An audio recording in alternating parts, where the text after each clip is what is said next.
ഇവിടെ പറയുന്ന കാര്യങ്ങൾ ഏതെങ്കിലും പുസ്തകത്താളിൽ നിന്നോ എവിടെ നിന്നോ കേട്ടതോ അല്ല, പകരം എൻ്റെ ഒരു 25 വർഷത്തെ ചെറിയൊരു പരിചയത്തിൽ നിന്നും മാത്രമാണ് ഇന്നത്തെ സെഷൻ തയ്യാറാക്കിയിട്ടുള്ളത്. പ്രോഗ്രാമിൻ്റെ പേര് തന്നെ നമ്മൾ ഇട്ടത് എന്തായിരുന്നു? Make in India. ഇതായിരുന്നു ഇന്നത്തെ ടോപ്പിക്കിൻ്റെ പേര് അല്ലേ, മെയ്ക്ക് ഇൻ ഇന്ത്യ. ഇന്ന് ഏതൊരു ഉൽപ്പന്നം എടുത്താലും ഒട്ടനവധി ഉൽപ്പന്നത്തിൻ്റെ പുറത്ത് കാണാം ഒരു പുലിയുടെ, ഒരു നരിയുടെ ചിത്രം വെച്ച് അത് കടുവയാണോ പുലിയാണോ നരിയാണോ എന്ന് ചോദിച്ചാൽ എല്ലാം കൂടി ചേർന്ന് അതിൻ്റെ പുറത്തെഴുതി വെച്ചിട്ടുണ്ടാകും എന്ത്? Make in India.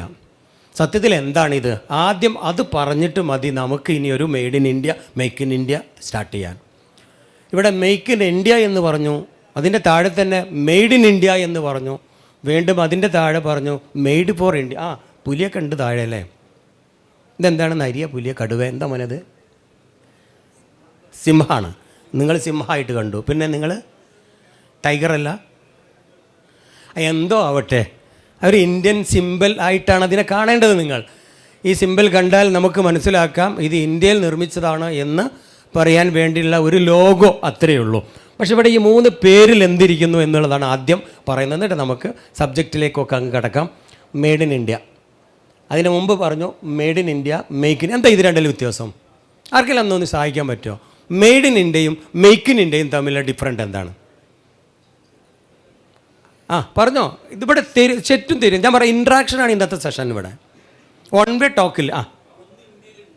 ഏത്? മെയ്ഡ് ഇൻ ഇന്ത്യ, ഇന്ത്യയിൽ ഉണ്ടാക്കിയത്. അപ്പോൾ മെയ്ക്ക് ഇൻ ഇന്ത്യ ഇന്ത്യക്ക് വേണ്ടി ഉണ്ടാക്കിയത്. അപ്പോൾ മെയ്ഡ് ഫോർ ഇന്ത്യ അല്ലേ അത്? അല്ല, ഇത് ഞാൻ മേലത്തെ രണ്ടുമാണ്. മെയ്ഡ് ഇൻ ഇന്ത്യയും മെയ്ക്ക് ഇൻ ഇന്ത്യയുമാണ്. മെയ്ക്ക് ഇൻ ഇന്ത്യ പറയും ക്ഷണിക്കുക. മോനെ, ഇന്ത്യയിൽ അസംബിൾഡ്, അപ്പോൾ അസംബിൾഡ് ഇന്ത്യ എന്നല്ലേ പറയാം. ഓക്കെ, നീ ഉദ്ദേശിക്കുന്നത് അപ്പോൾ അസംബിൾഡ് ഇന്ത്യക്ക് മെയ്ക്ക് ഇൻ ഇന്ത്യ എന്ന് പറയാം അല്ലേ? അത് തന്നെയാണ് കറക്റ്റാ, മോൻ പറഞ്ഞത് തന്നെയാണ്. ഇത് അങ്ങനെ തന്നെയാണ് അറിയപ്പെടുന്നത്. Thank you. എന്താ മോൻ്റെ പേര്?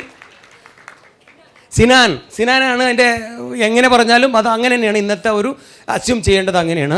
മെയ്ഡ് ഇൻ ഇന്ത്യ, നമ്മൾ ഉണ്ടാക്കിയ, മാനുഫാക്ചർ ചെയ്ത, ഇന്ത്യയിൽ നിർമ്മിച്ച ഒരു ഉൽപ്പന്നത്തിന് നമുക്ക് മെയ്ഡ് ഇൻ ഇന്ത്യ പറയാം. മെയ്ക്ക് ഇൻ ഇന്ത്യ എന്ന് പറയുമ്പോൾ പണ്ട് അസംബിൾഡ് ഇൻ ഇന്ത്യ എന്നായിരുന്നു പറഞ്ഞിരുന്നത്. ഇപ്പോൾ ആ പേരൊക്കെ ഒന്ന് ലോപിച്ച് ഒരു മെയ്ക്ക് ഇൻ ഇന്ത്യ ആയിട്ടുണ്ട്. ആ മെയ്ക്ക് ഇൻ ഇന്ത്യയിലെ എല്ലാ കമ്പൗണ്ട്സും ഇന്ത്യയിൽ നിർമ്മിച്ചതാണ് എന്നൊരർത്ഥമില്ല. ബട്ട് മെയ്ഡ് ഇൻ ഇന്ത്യയിൽ ഓൾമോസ്റ്റും മോർ ദാൻ 60% എന്ത് വേണം? അത് ഇന്ത്യയിൽ നിർമ്മിച്ചതായിരിക്കണം. ഞാൻ അതിൻ്റെ ലീഗൽ കാര്യത്തിലേക്ക് ഇപ്പോൾ കടക്കുന്നില്ല. എന്നെക്കാളും പരിചയമുള്ള ഒരു പക്ഷേ ആൾക്കാർ നമ്മുടെ സദസ്സിലുണ്ടാവും. നിങ്ങൾ ഇങ്ങോട്ട് പറഞ്ഞു തരണം. അപ്പോൾ നമ്മുടെ സബ്ജക്റ്റ് അതല്ല. എന്താണ് മെയ്ഡ് ഇൻ ഇന്ത്യ അല്ലെങ്കിൽ മെയ്ക്ക് ഇൻ ഇന്ത്യ എന്നുള്ളത് മാത്രം ഒന്ന് എക്സ്പ്ലെയിൻ ചെയ്തു. Then made for India. പല രാജ്യത്തു നിന്നും ഇങ്ങോട്ട് വരുന്ന സാധനം ഇന്ത്യൻ സ്റ്റാൻഡേർഡ് പാലിച്ചുകൊണ്ട് ഉണ്ടാക്കുന്നതും അത് ഇന്ത്യക്കാർക്ക് വേണ്ടി ഉണ്ടാക്കുന്നതിനെയും നമുക്ക് മെയ്ഡ് ഫോർ ഇന്ത്യ എന്ന് വിളിക്കാം. ഇനി assembled in India, manufactured in India എന്നൊക്കെ വരുന്നുണ്ട്. അതൊക്കെ നമുക്ക് പയ്യെ പഠിക്കുക. ഏതായാലും നമ്മുടെ ടോപ്പിക്കിൻ്റെ പേരാണ് ഇവിടെ വിശദീകരിച്ചത്. ഞാൻ എൻ്റെ ഇന്നത്തെ പ്രോഗ്രാമിന് പേരിട്ടിട്ടുള്ളത് എന്താണ്? Made in India. എല്ലാവരും ആഗ്രഹിക്കുന്നുണ്ട് ഒരു ഉൽപ്പന്നം ഉണ്ടാക്കി മാർക്കറ്റ് ചെയ്യണം. എൻ്റെ ഒരു സ്വപ്നവും അതാണ്. ഇന്ത്യയിൽ ഒരു ഉൽപ്പന്നമുണ്ടാക്കി ചൈനയിലേക്ക് എക്സ്പോർട്ട് ചെയ്യണം. എൻ്റെ സ്വപ്നം അതാണ്. ചൈനയിലെ ആളുകൾ അത് ചോദിച്ച് മേടിക്കണം. 25 വർഷമായി ചൈനയിൽ നിരന്തരം പോയി വരുമ്പോൾ പലതും ഞാൻ ചിന്തിക്കും, ഇവിടെ ഒരു ഇന്ത്യൻ ഉൽപ്പന്നം എങ്ങനെ വിൽക്കാൻ പറ്റും? എൻ്റെ ഒരു വിഷനാണ്, ഒരു മിഷനാണ്. The pakka made in India അത് അവിടെ കിട്ടണം. അതും എന്തായിരിക്കണം? ടെക്നോളജി ഉൽപ്പന്നമായിരിക്കണം. അത് ഇലക്ട്രോണിക്സ് ആൻഡ് ടെക്നോളജി ആയിരിക്കണം. അല്ലാത്ത ഒരുപാട് ഉൽപ്പന്നം ഇന്ത്യയിൽ നിർമ്മിച്ച് ചൈനയ്ക്ക് കൊണ്ടുപോകുന്നുണ്ട്. ഒരു ഹോട്ടലിൽ കയറിയപ്പോൾ ആദ്യം ഞാൻ അത്ഭുതത്തോടെ നോക്കി, മെയ്ഡ് ഇൻ ഇന്ത്യ എന്ന് കണ്ട ഓടി വന്ന് അതെടുത്തു. അപ്പോൾ അത് എന്തായിരുന്നു? ഇന്ത്യൻ ഓയിലായിരുന്നു. ബാക്കി നിങ്ങൾ കൂട്ടി വായിക്കുക. ഒരു റൂമിൽ വച്ചിരിക്കുകയാണ്, ഇന്ത്യൻ ഓയിൽ എന്ന് തന്നെ എഴുതിയിട്ടുള്ളത്. ഇത് ഭാരത പെട്രോൾ അല്ല, ഇന്ത്യയിൽ ഒരു അപൂർവ ഓയിലുണ്ട് അത്രേ. അത് ഹോട്ടൽ റൂമിലൊക്കെ ഇങ്ങനെ കുപ്പിയായിട്ട് വെക്കും, പൈസ കൊടുത്താൽ കിട്ടും. ആ പേര് ഇന്ത്യൻ ഓയിൽ എന്നാണ് അവിടെ കണ്ടത്. അത് പക്ക മെയ്ഡ് ഇൻ ഇന്ത്യയാണ്. ഞാൻ ബാക്കി വിശദീകരിക്കേണ്ട, നിങ്ങൾക്കിപ്പോൾ മനസ്സിലായി കാണും. അവിടെ കട്ടെ. എനിവേ, എൻ്റെ വിഷനും പറഞ്ഞു ഒരു മെയ്ഡ് ഇൻ ഇന്ത്യ ഉൽപ്പന്നം, ഇലക്ട്രോണിക്സ് ഉൽപ്പന്നം, ടെക്നോളജി ഉൽപ്പന്നം ഉണ്ടാക്കി ചൈനയിലേക്ക് എക്സ്പോർട്ട് ചെയ്യണം. ഇൻഷാ അല്ലാഹ് മരിക്കുന്നതിന് മുമ്പ് അത് സാധിപ്പിക്കാൻ നിങ്ങളൊക്കെ പ്രാർത്ഥിക്കുക. ഞാൻ ആ വിഷൻ എൻ്റെ മക്കൾക്ക് ഇട്ട് കൊടുത്തിട്ടുണ്ട്. മക്കൾ അതിൻ്റെ വർക്ക് തുടങ്ങിയിട്ടുണ്ട്. അപ്പം ഇനി മരണപ്പെട്ടാലും മക്കൾ ആ കാര്യം ചെയ്യും ഇൻഷാ അല്ലാഹ്. ഇതാണ് എൻ്റെ വിഷൻ. നിങ്ങളൊക്കെ മിഷനും എന്താണെന്ന് എനിക്കറിയില്ല. ഇനി നമുക്ക് തുടങ്ങാം. എൻ്റെ വിഷനിൽ ചിലതൊക്കെ നിങ്ങളുമായി ഷെയർ ചെയ്യാൻ നമുക്ക്. മാനുഫാക്ചറിങ് എല്ലാവരും ആഗ്രഹിക്കണം, ഇന്ത്യയിൽ ഒരു സാധനം ഉണ്ടാക്കണം അല്ലേ? എന്നാൽ ആദ്യമായിട്ട് ഉണ്ടാക്കാൻ തയ്യാറായി വന്ന അല്ലെങ്കിൽ അത്തരം ഉണ്ടാക്കിക്കൊണ്ടിരിക്കുന്നവരോട് എനിക്ക് പറയാനുള്ളത്, ഇന്ത്യയിൽ നിർമ്മിച്ച ഒരു ഉൽപ്പന്നം, കേരളത്തിൽ നിർമ്മിച്ച ഒരു ഉൽപ്പന്നം അത് ആരും വാങ്ങുന്നില്ല, കെട്ടിക്കിടക്കുന്നു എന്ന് ആരെങ്കിലും കണ്ടിട്ടുണ്ടോ? ഒന്ന് പറഞ്ഞാട്ടെ. ഞാനിത് ഉണ്ടാക്കി 100 കണക്കിൽ 1000 കണക്കിൽ ഉണ്ടാക്കി, ഇതാരും വാങ്ങുന്നില്ല, അതിവിടെ ഗോഡൗണിൽ കെട്ടിക്കിടക്കുന്നു, ആരും മേടിക്കുന്നില്ല. നല്ല സാധനം കേട്ടോ, മോശപ്പെട്ട സാധനത്തിൻ്റെ കാര്യം, മനുഷ്യന് ആവശ്യമുള്ള സാധനം, അത് ഉണ്ടാക്കാനുള്ള വിവരവും കഴിവും എക്സ്പീരിയൻസും നമുക്കുണ്ട്. ഏതെങ്കിലും എവിടെയും കണ്ടിട്ടുണ്ടോ നിങ്ങൾ ആരെങ്കിലും? ഒരു കമ്പനി തുടങ്ങി ഉൽപ്പന്നമുണ്ടാക്കി അത് ഗോഡൗണിൽ കിടക്കുന്നു, ആരും മേടിക്കുന്നില്ല, ഏതെങ്കിലും കണ്ടിട്ടുണ്ടോ? ഒരെണ്ണം പറ. ഞാൻ അന്വേഷിക്കാൻ തുടങ്ങിയിട്ട് 25 കൊല്ലമായി, ഇന്ന് വരെ ഒരാൾ പോലും പറയുന്നത് കേട്ടിട്ടില്ല. ഉണ്ടെങ്കിൽ ഇപ്പോൾ പറ, ആ സാധനം വാങ്ങാനും വിൽക്കാനും ഞാൻ ആളുണ്ടാക്കി തരാം, എനിക്കതിന് മാർഗങ്ങളുണ്ട്. ഇന്ന് വരെ കണ്ടിട്ടില്ല. പൂട്ടിയ കമ്പനിയുടെ പഴയ സാധനത്തെ പറ്റിയല്ല, നടന്നുകൊണ്ടിരിക്കുന്ന ഒരു ഉൽപ്പന്നം, അതെന്തുമാകട്ടെ, ടെക്നോളജി ആവട്ടെ അല്ലാത്തതുമാകട്ടെ, ഇന്ന് വരെ ഉണ്ടാക്കിയ സാധനം വിൽക്കാൻ പറ്റാതെ ആളുകൾ വേണ്ടെന്ന് പറഞ്ഞിട്ട് ഇരിക്കുന്ന ഒരു ഉൽപ്പന്നം പോലും ഇന്ന് ഇന്ത്യയിലില്ല. വേണ്ട, കേരളത്തിലുണ്ടോ? ഇന്ത്യ മൊത്തം നമുക്ക് അറിഞ്ഞൂടാ അല്ലേ? കേരളത്തിലുണ്ടോ? ഇല്ല. പിന്നെ എന്തുകൊണ്ട് നമുക്കൊരു മാനുഫാക്ചറിങ് കമ്പനി തുടങ്ങിക്കൂടാ? ഒന്നും ആരും എവിടെയും വേസ്റ്റ് ആയിട്ടില്ലല്ലോ. അപ്പോൾ നമുക്ക് തുടങ്ങാം. ഇനി നമുക്ക് നോക്കാം എന്താണ് ഔട്ട്സോഴ്സിങ്. ഈ മാനുഫാക്ചറിങ് എന്താണെന്ന് നേരത്തെ നമ്മൾ പറഞ്ഞു. എന്തായിരുന്നു പറഞ്ഞത്? ഇന്ത്യയിൽ ലഭിക്കുന്ന സ്പെയർ പാർട്സ്, റോ മെറ്റീരിയൽ, ഉൽപ്പന്നങ്ങൾ എന്താണോ അത് മാക്സിമം കളക്ട് ചെയ്ത്, കിട്ടാത്ത ഉൽപ്പന്നങ്ങൾ അല്ലെങ്കിൽ കിട്ടാത്ത റോ മെറ്റീരിയൽ ഇമ്പോർട്ട് ചെയ്ത് ഉണ്ടാക്കിയെടുക്കുന്നതിനെ നമുക്ക് മാനുഫാക്ചറിങ് എന്ന് പറയാം. ഇന്ന് ഈ മാനുഫാക്ചറിങ്ങിന് വേണ്ടി ഇഷ്ടം പോലെ ധാരാളം കമ്പനികൾ ഇന്ന് പ്രവർത്തിക്കുന്നുണ്ട്. അതിൽ ഒന്നുപോലും വിൽക്കാതെ വേസ്റ്റായി ഇരിപ്പില്ല എന്നാണ് ഇത്രയും പറഞ്ഞത് അല്ലേ? എങ്കിൽ ഏതാണ് ലാഭം എന്നാണ് ഇപ്പോൾ പറയുന്നത്? മാനുഫാക്ചറിങ് ആണോ ഔട്ട്സോഴ്സിങ് ആണോ ഇന്ന് നടന്നുകൊണ്ടിരിക്കുന്നത് എന്നാണ് ഇപ്പോൾ ഇവിടെ വിശദീകരിക്കുന്നത്. മാനുഫാക്ചറിങ് എന്താണെന്ന് ഞാൻ പറഞ്ഞു കഴിഞ്ഞു. ഇനി എന്താണ് ഔട്ട്സോഴ്സിങ്? ആളുകളിലേക്ക് എത്തിക്കുക എന്ന് ഞാനിതിൻ്റെ വാക്കർത്ഥത്തിലല്ല. ഇന്ന് ആ പദപ്രയോഗങ്ങൾ പലയിടത്തും ചൈനയിൽ പോയാൽ അല്ലെങ്കിൽ മറ്റു രാജ്യങ്ങളിലൊക്കെ പോയാൽ ഇൻഡസ്ട്രികൾ ഉപയോഗിക്കുന്ന കുറച്ച് പദപ്രയോഗങ്ങൾ ഇവിടെ ഉപയോഗിച്ചെന്നുള്ളൂ. ഡയറക്റ്റ് മീനിങ് അല്ല നമ്മൾ ഉദ്ദേശിക്കുന്നത്. പല പാർട്സുകളും പുറത്ത് നിന്ന് കളക്ട് ചെയ്യുക എന്ന്. എങ്കിൽ ഇവിടെ ഞാൻ ഉദ്ദേശിക്കുന്നത് ആ ഒരു ഔട്ട്സോഴ്സിങ് അല്ല. ഒന്നും കൂടി വ്യക്തമാക്കാം. എനിക്ക് ഒരു കമ്പനി ഉണ്ട്. ആ കമ്പനിയിലേക്ക് എൻ്റെ താല്പര്യം, എൻ്റെ കസ്റ്റമറൊക്കെ ഒരു UPS അല്ലെങ്കിൽ ഒരു ഇൻവെർട്ടർ ഉണ്ടാക്കി വിൽക്കലാണ് എൻ്റെ കമ്പനിയുടെ ഉദ്ദേശം. ഒരു മാനുഫാക്ചറിങ് കമ്പനി ഞാൻ തുടങ്ങിയിരിക്കുകയാണ്. എന്താ? ഇൻവെർട്ടർ നിർമ്മിച്ച് വിതരണം ചെയ്യണം. എനിക്കതിനുള്ള കസ്റ്റമർ ഉണ്ട്, അതിനുള്ള സെറ്റപ്പ് ഒക്കെ ഉണ്ട്. ഒരു കമ്പനി ഞാൻ തുടങ്ങി. എക്സാമ്പിൾ പറയണം. എനിക്കറിയാം എങ്ങനെ ഇൻവെർട്ടർ ഉണ്ടാക്കാമെന്ന്. ഞാൻ കണക്ക് കൂട്ടി അതിൻ്റെ എല്ലാ സ്പെയർ പാർട്സും വാങ്ങിച്ച് ലേബേഴ്സിനെ വെച്ച് ഞാൻ അത് കാൽക്കുലേറ്റ് ചെയ്തു. എനിക്ക് 5000 രൂപയോളം കോസ്റ്റ് വരുന്നുണ്ട്.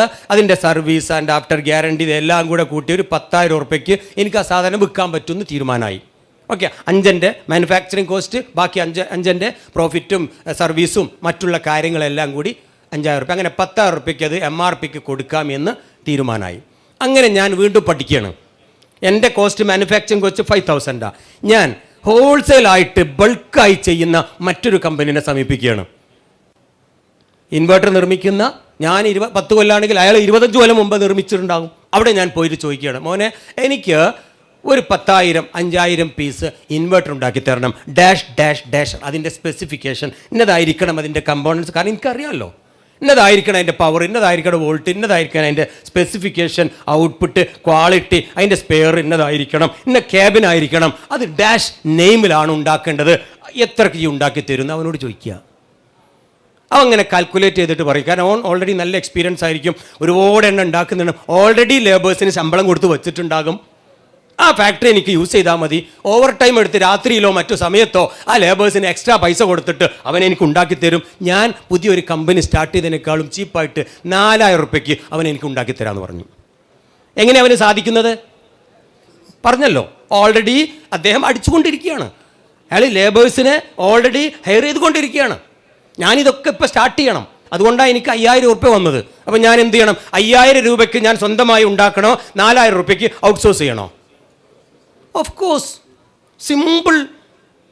ഞാൻ അതാണ് ചെയ്തത്, ഞാൻ അതേ ചെയ്യാൻ പാടുള്ളൂ. ബിസിനസ്സാണ്.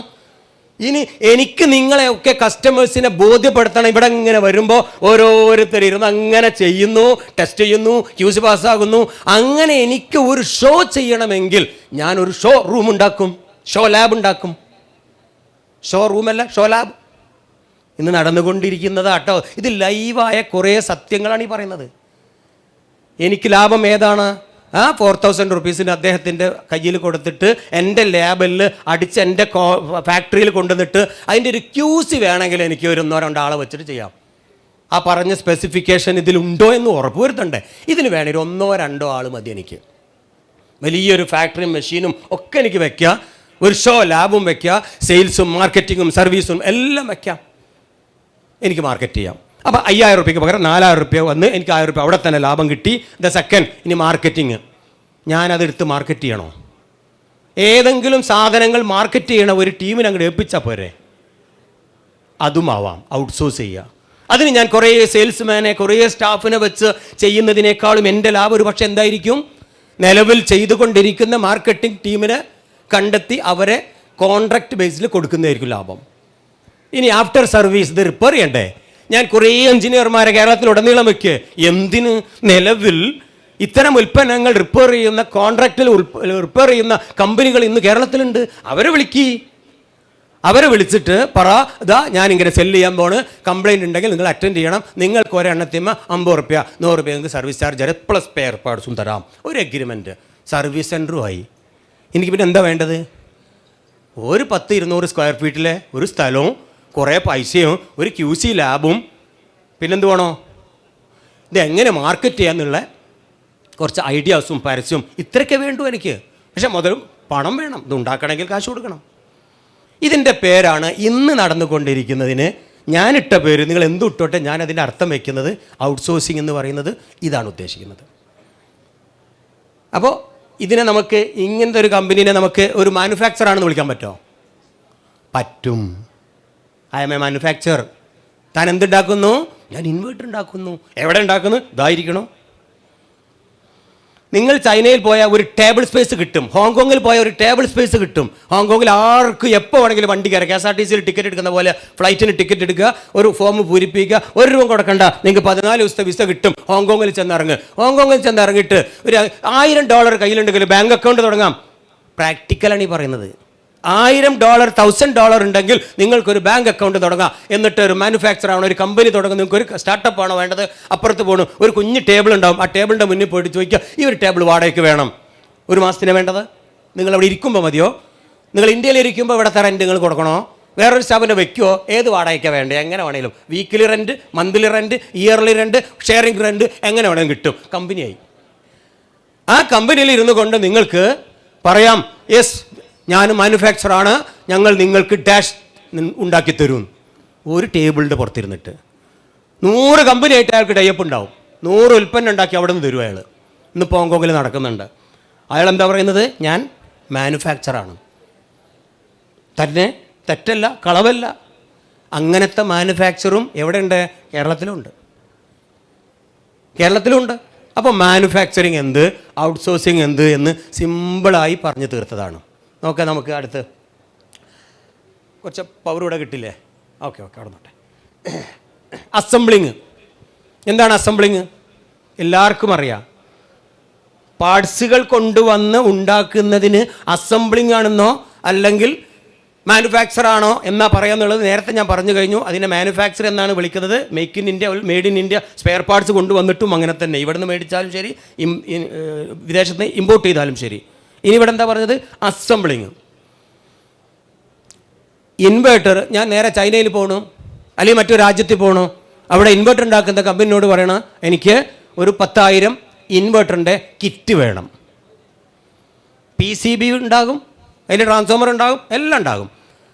10 മിനിറ്റ് കൊണ്ട് നെട്ടും ബോൾട്ടും ഇട്ടാൽ അത് ഇൻവെർട്ടർ ആകും. അവർ കയ്യിൽ തരും, അവർ നിങ്ങളുടെ കയ്യിൽ തരും, അല്ലെങ്കിൽ കണ്ടെയ്നറിൽ പാക്ക് ചെയ്ത് തരും. അതിൻ്റെ കേസ് വേറെ, ബോർഡ് വേറെ, ട്രാൻസ്ഫോമർ വേറെ, അങ്ങനെ ഫിറ്റിംഗ് സാധനങ്ങളൊക്കെ ഒരു കിറ്റിലിട്ട് തരും. അരമണിക്കൂർ കൊണ്ടൊരു പക്ഷേ അത് നെട്ടും ബോൾട്ടും ഇട്ട് സാധനമാകും. അപ്പോൾ ആ സ്പെയർ അവിടെ നിന്ന് കൊണ്ടുവന്ന്, സ്പെയർ അല്ല സത്യത്തിലാണ് കൊണ്ടുവന്നത്, ബട്ട് നമ്മുടെ ഇമ്പോർട്ടിങ്ങിൽ അത് സ്പെയർ ആയിട്ടാണ് പരിഗണിക്കുക. ട്രാൻസ്ഫോമർ ഒരു സ്പെയറാണ്, കേസ് ഒരു സ്പെയറാണ്, PCB അസംബിൾഡ് PCB ഒരു സ്പെയറാണ്, അതിൻ്റെ ഒരു ബോർഡ് സ്പെയറാണ്. ഇതെല്ലാം കൊണ്ടുവന്ന് നമുക്ക് എന്ത് ചെയ്യുക, ഇവിടെ അസംബിൾ ചെയ്യാം. എനിക്കൊരു അസംബ്ലിങ് യൂണിറ്റ് ഉണ്ടെന്ന് പറയാം. ഈ ബിസിനസ്സും ഇവിടെ നടക്കുന്നുണ്ട്. അവരും പറയുന്നു ഐ എം എ മാനുഫാക്ചർ എന്ന് പറയും. ഒരു സാധനങ്ങൾ ഉണ്ടാക്കുന്നു എന്ന് പറയാം, തെറ്റല്ല. അപ്പോൾ അസംബ്ലിങ്ങുമായി. ഇനി നമുക്ക് ഇതൊക്കെ ജനറലായ സംഭവങ്ങളാണ് ഈ പറയുന്നത്. അതൊരു ഇലക്ട്രോണിക്സ് തന്നെ ഒരു എക്സാമ്പിൾ വെച്ച് പറയാണ്. എൻ്റെയൊക്കെ ഏറ്റവും താല്പര്യം ടെക്നിക്കലി ആൻഡ് ഇലക്ട്രോണിക്കലി എന്തെങ്കിലും ചെയ്യാമെന്നാണ്. അതിനൊരു കാരണമുണ്ട്. ആ കാരണം പറഞ്ഞിട്ട് നമുക്ക് ഇലക്ട്രോണിക് ടെക്നോളജിയിലേക്ക് കടക്കാം. ഇന്ന്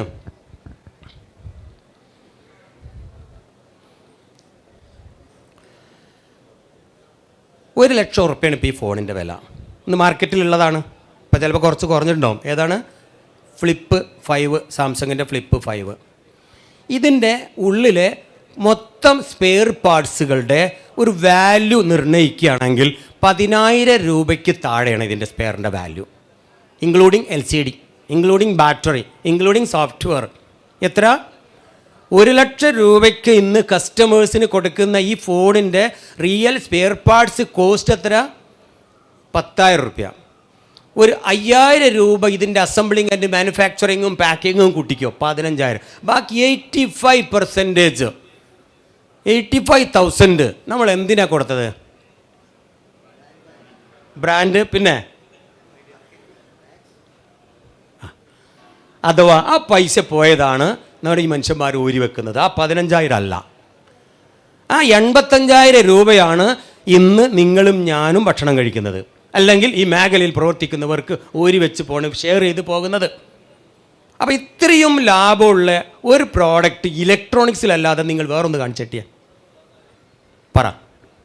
15,000 രൂപയുടെ മെറ്റീരിയൽ കോസ്റ്റ് വെച്ച് 1,00,000 രൂപയ്ക്ക് ഒരു പ്രോഡക്റ്റ് വിൽക്കാൻ പറ്റുന്നത് electronics and communication, electronics or computer, ഇലക്ട്രോണിക്സിലല്ലാതെ മറ്റെന്തിലാണുള്ളത്? ഇൻക്ലൂഡിങ് സോഫ്റ്റ്വെയർ, ഇലക്ട്രോണിക്സ് ആണ്. സോഫ്റ്റ്വെയർ ഈസ് ഇലക്ട്രോണിക്സ്, ഒരു കമ്പോണൻസ് അല്ലാന്ന് മാത്രം. പക്ഷേ ഇപ്പോൾ അത് കമ്പോണൻസ് ആയിട്ടുണ്ട്, ചിപ്പിലൊക്കെ പ്രോഗ്രാം വരുന്നേ. സോ ഇത്രയും അധികം ലാഭമുള്ള മറ്റൊരു ബിസിനസ് ഉണ്ടോ? അതുകൊണ്ടാണ് പല ആളുകളും ടെക്നോളജി മേഖലയിലേക്ക്, അല്ലെങ്കിൽ ഒരു ഉൽപ്പന്നം ഉണ്ടാക്കുന്ന മേഖലയിൽ കുറേ ശ്രദ്ധിക്കാൻ കാരണം. പക്ഷെ അവരെ കൊണ്ട് പലതും കഴിയുന്നില്ല എന്നത് മറ്റൊരു സത്യം. അതിന് കാരണങ്ങൾ പലതുമാണ്. ഇനി ഈ ഫോണ് മടക്കുന്നില്ല എങ്കിൽ ഈ ഫോണിന് 30,000 രൂപയേ ഉള്ളൂ. സാംസങ്ങിൻ്റെ ഈ സ്പീഡിലെ പ്രോസസ്സറും ഇതുപോലുള്ളൊരു ഫോണ് 30,000 റുപ്പീസിന് അവർ തന്നെ കൊടുക്കുന്നുണ്ട്. പക്ഷെ മടക്കാൻ കഴിയില്ല. അപ്പോൾ 70,000 രൂപ എന്തിനാണ് കൊടുത്തത്? ഇതിങ്ങനെ ഫോൾഡ് ചെയ്യാൻ. ആ 70,000 രൂപ ആരാ ഷെയർ ചെയ്തത്? ബുദ്ധി ആരാണോ ഉപയോഗിച്ചത് ഇത് മടക്കാനുള്ള? 1,00,000 തവണ മടക്കിയാലും ഇത് ബ്രേക്ക് ആവാതെ ടച്ച് പ്രോപ്പറായിട്ട് വർക്ക് ചെയ്യാൻ ഉള്ള ആ ടെക്നോളജി അല്ല, ആ ഐഡിയ ഡെവലപ്പ് ചെയ്തത് ആരാണോ അവർക്കായിരിക്കും ആ പണം പോയിട്ടുണ്ടാവുക, അല്ലേ? LCDയും ടച്ചും കമ്പോണൻസും 50 കൊല്ലം മുമ്പ് കണ്ടെത്തിയിട്ടുണ്ട്. ഇലക്ട്രോണിക്സിൽ, ടെക്നോളജിയിൽ 50 വർഷത്തിന് ശേഷം എന്തെങ്കിലും ഒരു കണ്ടെത്തൽ നിങ്ങൾക്ക് കാണിച്ചു തരാൻ പറ്റുമോ? 1970 ശേഷം എന്തെങ്കിലും ഒരു കണ്ടെത്തൽ നടന്നു എന്നൊന്ന് പറ. ഇലക്ട്രോണിക്സിലാവട്ടെ, ടെക്നോളജി രംഗത്താവട്ടെ, എന്ത് കണ്ടെത്തലാണ് നടന്നത്? ഉള്ളത് മോഡിഫൈ ചെയ്ത് സ്പീഡ് കൂടിയിട്ടുണ്ട്, കമ്പോണൻസിൻ്റെ വലിപ്പം ചെറുതായിട്ടുണ്ട്. അപ്പോൾ ആരോ കഴിഞ്ഞ പ്രാവശ്യം ക്ലാസ് എടുത്ത് പറഞ്ഞു, ടച്ച് എന്ന് പറയുന്ന ഈ സംഭവം വന്നത് ഈ അടുത്ത കാലത്തല്ലേ? നോ. 1967 പനാസോണിക് എന്ന കമ്പനി ടച്ച് ടൈപ്പ് റിക്കോർഡർ നിർമ്മിച്ചിട്ടുണ്ട്. പക്ഷെ അത് ഇങ്ങനത്തെ അല്ല, അതിൻ്റെ ഷേപ്പൊക്കെ മാറി, രൂപം മാറി. ടച്ച് ഉണ്ട്, touch device, touch control, touch on of 1967 പനാസോണിക് സെറ്റിലുണ്ട്. 543 ശേഷം ഇറങ്ങിയ 543 ആ സമയത്ത് വന്ന അതിൽ ഒരു ടച്ച് ഉണ്ട്. പിന്നെ ആരാ പറഞ്ഞു ഇല്ലല്ലോ ഇതിൻ്റെ അകത്തൊക്കെ SMT എന്ന് പറയുന്ന ഒരു വല്ലാത്ത ടെക്നോളജി വന്നിട്ടുണ്ട്. SMT surface mount technology, SMD surface mount device എന്ന് പറയുന്ന കമ്പോണൻസ്. പറയട്ടെ, ആ 967 ടേപ്പ് റിക്കാർഡർ തുറന്നു ഇവിടെ ആരെങ്കിലും ഉണ്ടെങ്കിൽ അറിയാം അതിനകത്ത് SMD ഉണ്ട്. അപ്പോൾ അതും ഇന്ന് കണ്ടുപിടിച്ചതല്ല. 50 വർഷത്തിന് ശേഷം എന്താണ് നമ്മുടെ രാജ്യത്ത് കണ്ടെത്തൽ നടത്തിയത്? Nothing, only idea. ഓ, ഇതിങ്ങനെയും ചെയ്യാം, ആ വയർ ഇങ്ങനെ കൊടുത്താൽ ഇങ്ങനെയും ചെയ്യാം, അങ്ങനെയും ചെയ്യാം, ഇതിനെ ഈ രൂപത്തിലാക്കുമ്പോൾ പരത്താം, ഉരുട്ടാം, നീട്ടാം എന്നൊക്കെ പറഞ്ഞ കുറേ ഐഡിയാസ് ഡെവലപ്പ് ചെയ്തിട്ടുണ്ട്. അത് ഇനിയും നടന്നുകൊണ്ടിരിക്കും. ഇവിടെയാണ് നമുക്ക് ഈ മേഖലയിൽ പഠിച്ചുകൊണ്ടിരിക്കുന്ന ആളുകളുടെ കുറവുള്ളത്. പുതിയ കാര്യങ്ങൾ ഐഡിയ ഡെവലപ്പ് ചെയ്യാൻ ആരും മുന്നോട്ട് വരുന്നില്ല. പുത്തൻ ആശയങ്ങളാണ്. ചൈനയാക്കിയത് ഈ ആശയങ്ങളാണ്. എന്താണ് പൊതുജനങ്ങൾക്ക് വേണ്ടത്, എവിടെയാണ് പ്രശ്നങ്ങൾ കിടക്കുന്നത് എന്ന് പഠിച്ച് ആ പ്രശ്നത്തിനുള്ള പരിഹാരമാണ് ഒരു ഉൽപ്പന്നം, ഒരു പ്രോഡക്റ്റ്. അല്ലാതെ എനിക്ക് എന്തെങ്കിലും നേടാൻ എൻ്റെ മിഷനും സെറ്റ് ചെയ്യാൻ ഞാനൊരു ഉൽപ്പന്നം ഉണ്ടാക്കി വിൽക്കലല്ല യഥാർത്ഥത്തിൽ വിജയിക്കുന്നത്. അവിടെ എന്താ പ്രശ്നം? എൻ്റെ ആഗ്രഹം എന്താ? എനിക്ക് കാറ് മേടിക്കണം, അതുകൊണ്ട് ഒരു കമ്പനി തുടങ്ങണം. എനിക്കൊരു വീടുണ്ടാക്കണം, അതുകൊണ്ട് എൻ്റെ മാനുഫാക്ചറിംഗ് യൂണിറ്റ് തുടങ്ങുന്നു. എൻ്റെ ലക്ഷ്യം അങ്ങനെയാണ്. അതല്ല, എന്താണോ നമ്മുടെ നാട്ടിലെ പ്രശ്നം, ആ പ്രശ്നത്തിനുള്ളൊരു പരിഹാരമാണ് ഒരു ഉൽപ്പന്നം. അല്ലാതെ അവ ഉണ്ടാക്കുന്നു അതുകൊണ്ട് ഞാനും ഉണ്ടാക്കുന്നു. ഇത് മറ്റേ LED ഭയങ്കര ചിലവാ, ഒരു LED ഫാക്ടറി ഞാനും തുടങ്ങും. അല്ല, എന്താണോ നമ്മുടെ നാട്ടിലെ പ്രശ്നം, ആളുകളുടെ ഇന്നത്തെ പ്രശ്നങ്ങൾ എന്താ, അത് പരിഹരിക്കുന്ന ഒരു ഉൽപ്പന്നം. അവിടെയാണ് ചൈനക്കാരൻ വിജയിച്ചത്. ഒരാവശ്യം ഉണ്ടാവില്ല നമ്മളത് വാങ്ങും. എന്താ കാരണം? അതിങ്ങനെ ഒരു പ്രശ്നം പരിഹരിക്കും. ഇവിടെ ജീവിതത്തിൽ ഒരു സമയത്ത് ഒരു മിനിറ്റേ നമുക്ക് ആ പ്രശ്നം ഉണ്ടാവുള്ളൂ, നമ്മൾ അതിനൊരു 10,000 രൂപ കൊടുക്കും.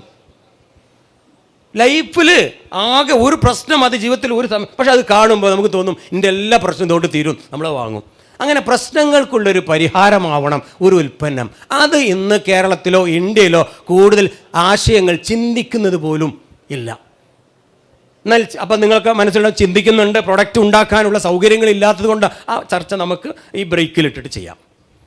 അപ്പോൾ ഒരു ആശയം നിങ്ങളുടെ മൈൻഡിലുണ്ടെങ്കിൽ തീർച്ചയായിട്ടും അതൊരു ഉൽപ്പന്നമാക്കുക. ആ ഉൽപ്പന്നമാക്കാനുള്ള എല്ലാ സാഹചര്യവും ഇന്ന് കേരളത്തിലുണ്ട്, ഒരു പ്രശ്നവുമില്ല. ആ ഉൽപ്പന്നം എന്ത് എന്നുള്ളതാണ്. അവിടെയാണ് ഐഡിയക്ക് വാല്യൂ. ഒരുപാട് ടെക്നോളജി ഒന്നും വേണ്ട, ഒരുപാട് കമ്പോണൻസ് ഇമ്പോർട്ട് ചെയ്യും വേണ്ട. അവിടെയാണ് നമ്മുടെ ഐഡിയ, നമ്മുടെ തോട്ട്സിൽ നിന്നും ആ ഉൽപ്പന്നം ഉണ്ടാകേണ്ടത്. സിമ്പിളായിട്ട് ചിന്തിച്ചാൽ നമ്മുടെ പ്രശ്നങ്ങൾ ആദ്യം ചിന്തിക്കുക, എവിടെയാണ് പ്രശ്നം, ആ പ്രശ്നത്തിന് നമുക്കൊരു പരിഹാരം കാണാം. അങ്ങനെ ഇലക്ട്രോണിക്സുമായി നമുക്ക് ഒരല്പനീ മുന്നോട്ട് പോവാം. മറ്റുള്ള മേഖലകൾ എനിക്ക് പരിചയം കുറവാണ്. ഒരു മേക്ക് ഇൻ ഇന്ത്യ പറയുമ്പോൾ ഒരുപാടുണ്ടല്ലോ, വലിയൊരു മേഖലയുള്ളൂ അല്ലേ. അപ്പോൾ അതിൽ നിന്നും ഞാൻ ഷോർട്ട് ഔട്ട് ചെയ്തിട്ട് എന്താക്കിയിട്ടുണ്ട്, ഒരു ഇലക്ട്രോണിക്സിലേക്ക് വന്നിട്ടുണ്ട്. എന്തുകൊണ്ട് ഇലക്ട്രോണിക്സ് സെലക്ട് ചെയ്തു അത് ഞാൻ പറഞ്ഞു കഴിഞ്ഞു. പിന്നെ എൻ്റെ പരിചയം എന്ന് പറഞ്ഞാൽ 25 വർഷമായി സ്മാർട്ട് ഫോണിൽ എനിക്ക് പരിചയമുണ്ട്. അതുമായി ബന്ധപ്പെട്ട ഒട്ടനവധി ഉൽപ്പന്നങ്ങൾ ഞങ്ങൾ നിർമ്മിക്കുന്നുണ്ട്, ഇന്ന് കേരളത്തിൽ നിർമ്മിക്കുന്നുണ്ട്. ചിലത് ഇമ്പോർട്ട് ചെയ്യുന്നുണ്ട്, ആക്സസറീസ് സ്പെയർ പാർട്സ് കൊണ്ടുവന്ന് ചെയ്യുന്നുണ്ട്, ഇവിടെ തന്നെ ഉണ്ടാക്കുന്നുണ്ട്, എല്ലാം നടക്കുന്നുണ്ട്. 200-ൽ പരം ഉൽപ്പന്നങ്ങൾ ഇന്ന് കേരളത്തിലും ഇന്ത്യയിൽ നമ്മുടെ ബ്രിഡ്കോ ആൻഡ് ബ്രിഡ്കോ ഒന്ന് ചെയ്തുകൊണ്ടിരിക്കുന്നുണ്ട്. അപ്പോൾ അതിൽ നിന്നൊക്കെ കിട്ടിയ ഒരു ചെറിയ അനുഭവമാണ് നിങ്ങളുമായിട്ട് ഇപ്പോൾ ഞാൻ ഷെയർ ചെയ്യുന്നത്. അപ്പോൾ ടെക്നിക്കലി ഇലക്ട്രോണിക്സ് ടെക്നോളജിയിലേക്ക് കയറാം. എൻ്റെ പരിചയങ്ങൾ ജസ്റ്റ് ഒന്ന് പറയാം. അപ്പോൾ അതുമായി ബന്ധപ്പെട്ട് നിങ്ങൾ എന്നോട് ചോദിക്കുക. അല്ലാത്ത മേഖല ചോദിച്ചാൽ ഒരു പക്ഷേ എനിക്ക് വ്യക്തമായ ഒരു ആൻസർ പറയാൻ കഴിയില്ലല്ലോ.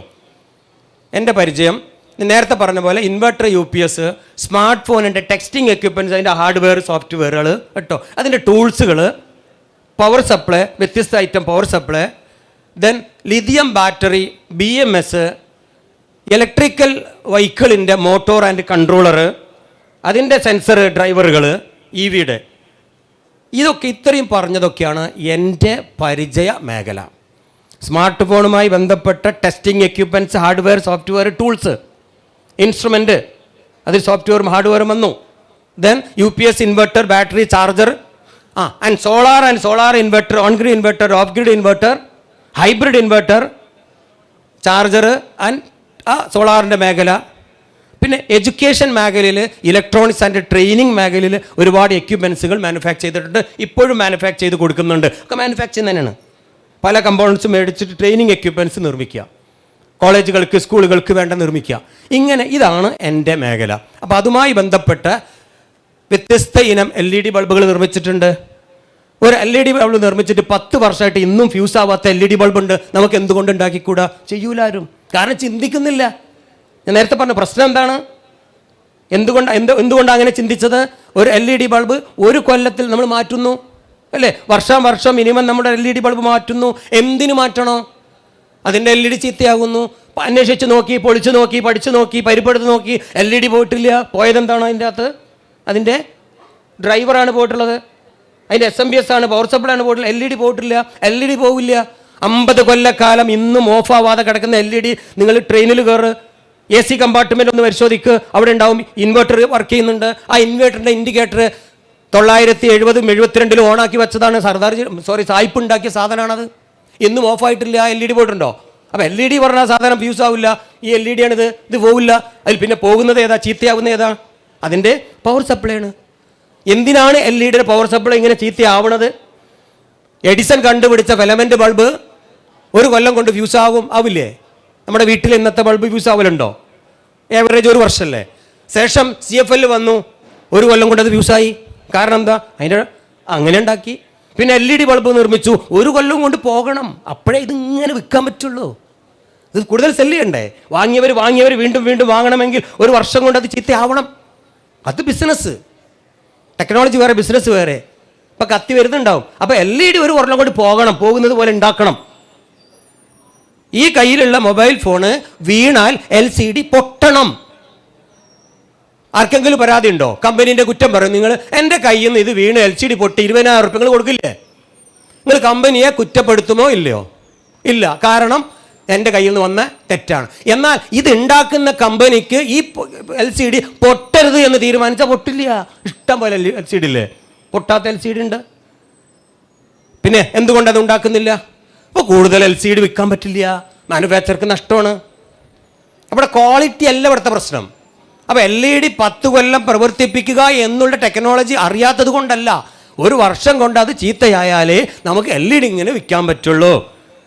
അതിൻ്റെ ആ പ്രശ്നം പരിഹരിച്ചുകൊണ്ട് ഞാൻ 10 വർഷത്തെ LED ബൾബ് ഉണ്ടാക്കി എൻ്റെ വീട്ടിൽ വർക്ക് ചെയ്യാൻ തുടങ്ങിയിട്ട് ഇന്ന് വരെ ഒരെണ്ണം പോലും പോയിട്ടില്ല.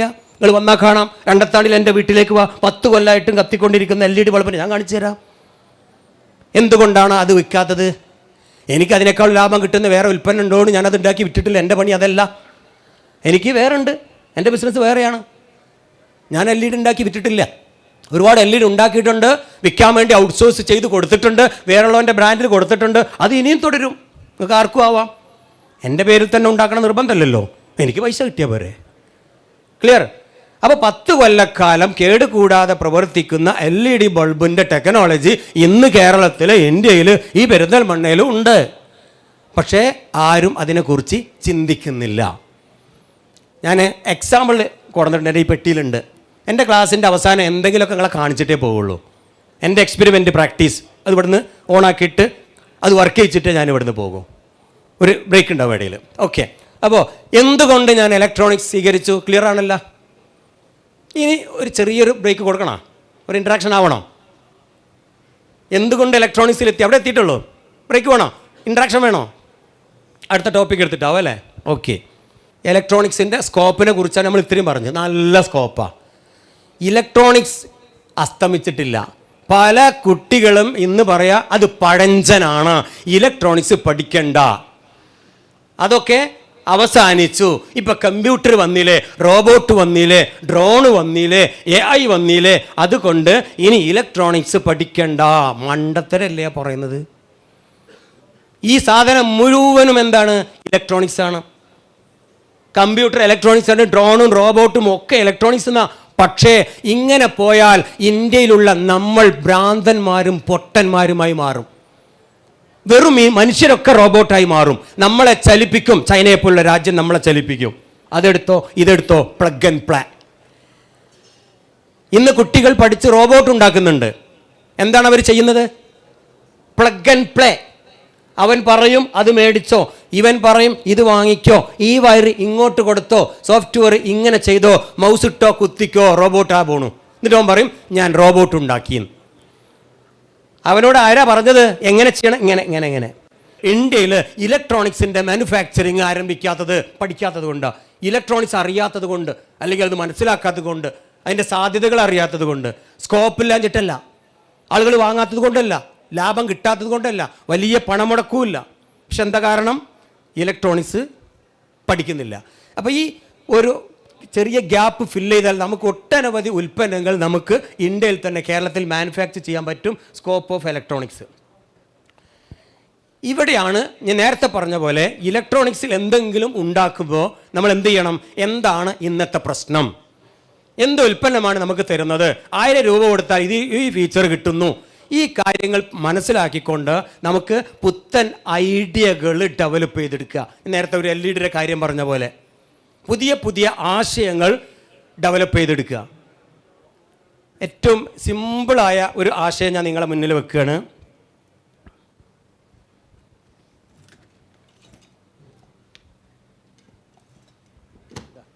ഒരു സിമ്പിൾ ആശയം. എൻ്റെ വീട്ടിൽ ഇന്ന് വരെ ഫ്യൂസായിട്ടില്ല എന്ന് പറഞ്ഞ LED ഇങ്ങനെയാണ് പ്രവർത്തിക്കുന്നത്. 5 രൂപക്ക് ഈ LED മാർക്കറ്റിൽ കിട്ടും. 5 രൂപ. ഈ റൗണ്ടിൽ കാണുന്ന ബൾബിനുള്ളിലുള്ള ഈ LEഡിയുടെ PCBക്ക് 5 രൂപ കേട്ടോ, മറക്കണ്ട. ഇന്ത്യൻ്റെ 5 രൂപ. അത് ഞാൻ 2 എണ്ണം വാങ്ങി 10 രൂപ. ഒരെണ്ണം മേടിച്ചാൽ ഒരു 10 രൂപ ഒന്നിനും മേടിക്കോട്ടാ. കൂടുതൽ എടുക്കുമ്പോൾ 5 റുപ്യ. അപ്പോൾ 2 എണ്ണത്തിന് 10 റുപ്യ. പിന്നെ ഏതോ ഒരു അലുമിനിയത്തിൻ്റെ കഷ്ണം, അത് ഇങ്ങനെയൊന്നും വേണമെന്നില്ല, ഇതൊരു വേസ്റ്റിൽ നിന്ന് എടുത്തതാ. ഒരു അലുമിനിയത്തിൻ്റെ ഒരു പീസും LED ബൾബായി. ഈ ബൾബിലേക്ക് 600 വോൾട്ട് വരെ ഞാൻ കയറ്റി വിട്ടു. പോകുന്നില്ല. കാരണം ഇത് രണ്ടും കൂടെ ഞാൻ ഒരു ബൾബാക്കിയതാ. 2 ബൾബിനെ ഒന്നാക്കി സീരീസ് ആക്കുക എന്ന് പറയും. ഇലക്ട്രോണിക്സ് അല്പമെങ്കിലും ഇലക്ട്രോണിക്സ് അറിയാവുന്നവരൊന്ന് കൈ നോക്കിയോ? അപ്പോൾ കുറച്ചൊക്കെ അക്സെപ്റ്റ് ചെയ്യാനോ എതിർക്കാനോ ഇവിടെ ആളുണ്ട്. അതിനാണ് ചോദ്യം ചെയ്യാനൊക്കെ ആളുണ്ടാകും. അപ്പോൾ അതിനാണ് കേട്ടോ തെളിവിട്ടത്. ആരും സാധാരണക്കാർ മാത്രമല്ല, ടെക്നോളജി അറിയാവുന്നവരുണ്ട്. ഓക്കെ, അപ്പോൾ അവരിലേക്കും കൂടി പറയാണ്. എന്താ ഇതിൽ ചെയ്തത്? മാക്സിമം 300 വോൾട്ടാണ് ഒരു LED ബൾബിൻ്റെ മാക്സിമം വോൾട്ടേജ്. 300 വോൾട്ട്. അതിൽ കൂടുതൽ കൊടുത്താൽ എന്താവും? LED ഫ്യൂസ് ആവും. അതാ LEഡിയുടെ പാർട്സാണ് ഈ കാണുന്നത്. 5 രൂപയുടെ പാർട്സ്. അത് 300 വോൾട്ട് ഡയറക്റ്റ് കൊടുക്കാം. ഞാൻ 2 എണ്ണം സീരീസ് ആക്കിയപ്പോൾ 600 വോൾട്ട് കൊടുക്കാം. ഒരുവിധം മിന്നൽ വൈദ്യുതിയൊക്കെ ഒരു 500-600 നമ്മുടെ വീട്ടിലേക്ക് കയറി വരുന്നത് കൊണ്ടാണ് LED ബൾബുകൾ ചീത്തയാകുന്നത് എന്ന് കണ്ടെത്തി. എൻ്റെ 10 വർഷത്തെ അല്ല 20 വർഷത്തെ റിസർച്ചാണിത്. സംഭവം ഇങ്ങനെയാകുന്നത് നിങ്ങൾ മെയിൻ ചെയ്യണ്ട. 20 കൊല്ലത്തെ പഠന റിപ്പോർട്ടായി പറയുന്നത്. LED ബൾബുകൾ ചീത്തയാവുന്നതിൻ്റെ കാരണം ലൈനിലൂടെ വരുന്ന ഹൈ വോൾട്ട് മിന്നൽ വൈദ്യുതി, ഷോർട്ട് സർക്യൂട്ടിലൂടെ വരുന്ന സ്പൈക്ക് പോലുള്ള അൺനോൺ വൈദ്യുതി ഈ LEഡിയിലേക്ക് കയറുമ്പോൾ അത് 300, 400, 500 വോൾട്ടൊക്കെ ഉണ്ടാകും. ചിലപ്പം അതിൽ കൂടുതലും വരും. പക്ഷെ സെക്കൻഡ് നേരെ ഉണ്ടാകും. ആ സമയത്ത് നമ്മുടെ LED കണ്ണടയ്ക്കും.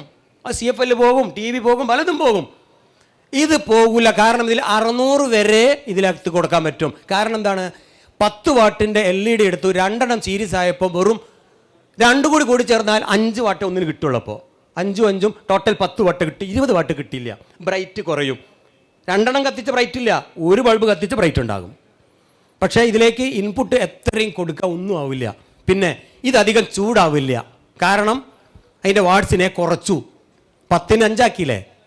അപ്പോൾ ചൂട് കുറഞ്ഞു, കറണ്ട് ഉപയോഗം കുറഞ്ഞു. എത്ര വോൾട്ട് കൂടിയാലും ഇത് പോകുന്നില്ല. ഇങ്ങനെ ഒരു LED എൻ്റെ വീട്ടിൽ ഞാൻ 2 വർഷം തുടർച്ച ഓണാക്കിട്ടു. ലാബിനകത്ത് 2 ഇയേഴ്സ് കണ്ടിന്യൂ. അതും ഇൻവെർട്ടറും കൊടുത്ത് കറണ്ട് പോകുമ്പോഴും വർക്ക് ചെയ്യും. ഇപ്പോഴും കത്തിക്കൊണ്ടിരിക്കണം. 2 കൊല്ലമായിട്ട് പോയിട്ടില്ല. ഇത് ഓണും ഓഫും ഇല്ല. മറ്റുള്ളതൊക്കെ നമ്മൾ എന്നും ഓഫ് ചെയ്യും, ഓണും ഇല്ല, ഇല്ലാതെ കണ്ടിന്യൂ വെച്ച്. എന്താണ് അതിനർത്ഥം? ഞാൻ മനസ്സിലാക്കും. അപ്പോൾ ഇത്തരം സിമ്പിളായ ഒരു സാധനം LED എന്ന് പറയുന്ന ഒരു വട്ടത്തിലും അവിടെ നിർബന്ധമൊന്നുമില്ല. പരന്നിട്ടോ ഉരുണ്ടിട്ടോ വളഞ്ഞിട്ടൊക്കെ LED നിർമ്മിക്കാം, ബൾബ് നിർമ്മിക്കാം. ഇത് നല്ലൊരു പാക്കിലാക്കണ്, വയറിടണ്, കൊടുക്കണ്. എന്നിട്ട് എന്ത് പറയണേ? 5 വർഷ വാറണ്ടിയുള്ള LED ബൾബ്. 5 10 റുപ്യക്ക് പകരം 200 രൂപ വേണം. എന്തേ വിൽക്കാൻ പറ്റില്ലേ?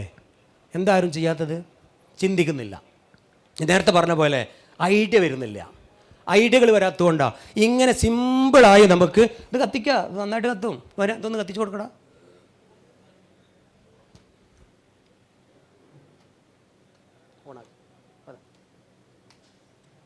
ഒരു വാം ലൈറ്റാണ്. ഇത് രണ്ടും കൂടി കത്തുന്നത് കൂട്ടണ്ട, ഒന്ന് കൂട്ടിയാൽ മതി, 10 വാട്ട്സ് ഉണ്ടാകും. എത്രയുടെ ഇങ്ങനെ അത് ഒരു പൊടി ഇവിടെ ഒന്നും ചൂടില്ല. വേണമെങ്കിൽ ആർക്കെങ്കിലൊക്കെ വന്നിട്ട് തൊട്ട് നോക്കാം കേട്ടോ. അത് ചൂടാവുന്നില്ല, ചൂടാവില്ല. കാരണം അതിൻ്റെ പകുതി കറണ്ടേ അത് ഓരോ LED ഉപയോഗിക്കുന്നുള്ളൂ. അതുകൊണ്ട് തന്നെ ലൈഫ് കൂടും. ചൂടായിട്ടാണ് ഈ സാധനം പോണത്. അപ്പോൾ അങ്ങനെ LED പോലും നമ്മൾ ഒന്ന് നന്നായി ചിന്തിച്ചാൽ നമുക്ക് അത്തരം ഉൽപ്പന്നങ്ങൾ നിർമ്മിക്കാൻ പറ്റും. അതിന് വലിയൊരു ഫാക്ടറി ഒന്നും വേണ്ട, ചെറിയ ഒരു കുടിൽ വ്യവസായം മതി. ഒരു വീട്ടിൽ ഒരു കുടിൽ വ്യവസായമായിട്ട് നമുക്ക് തുടങ്ങാൻ പറ്റുന്ന ഞാൻ വലിയ കാര്യമൊന്നും ഇപ്പോൾ പറയുന്നില്ല. ഇന്ന് നമ്മളൊരു വീടുണ്ടാക്കുമ്പോൾ ഒരുപാട് സൗകര്യങ്ങളുണ്ട് നമ്മളെ വീട്ടിൽ, ഇല്ലേ? എന്തെല്ലാം സൗകര്യങ്ങളാണ്. അടിപൊളി അടുക്കള എന്ന് വെച്ചാൽ ഒരുപാട് ഭക്ഷണം ഉണ്ടാക്കണം, അല്ലേ? പിന്നെ വിശാലമായൊരു ഡൈനിങ് ടേബിൾ നന്നായി വെട്ടി മെഴുകണം, പിന്നെ വിശാലമായൊരു ബെഡ് നന്നായി ഒന്ന് ഉറങ്ങണം, എന്നിട്ടും വലിയൊരു കക്കൂസ് നന്നായി. മറ്റെന്തെങ്കിലും നമ്മുടെ വീട്ടിൽ നടക്കുന്നുണ്ടോ? എന്താ ഒരു മുറിയെങ്കിലും അവിടെ വെച്ചിട്ട് ഒരു നിർമ്മാണശാല, ഒരു അസംബ്ലിങ് യൂണിറ്റ്, അതാ ഉമ്മ അച്ഛൻ അമ്മ അങ്ങനെ കാണിച്ചു കൊടുക്കുക. അമ്മ ആയിക്കോട്ടെ, മക്കളത് കണ്ടു പഠിക്കൂലേ? ആ കുട്ടികളിൽ വലിയൊരു ആശയം വരൂലേ? അതിന് ഒരുപാട് ലാഭം കിട്ടിയില്ലെങ്കിലും ആ കുട്ടി അത് പഠിക്കൂലേ? ഇല്ല.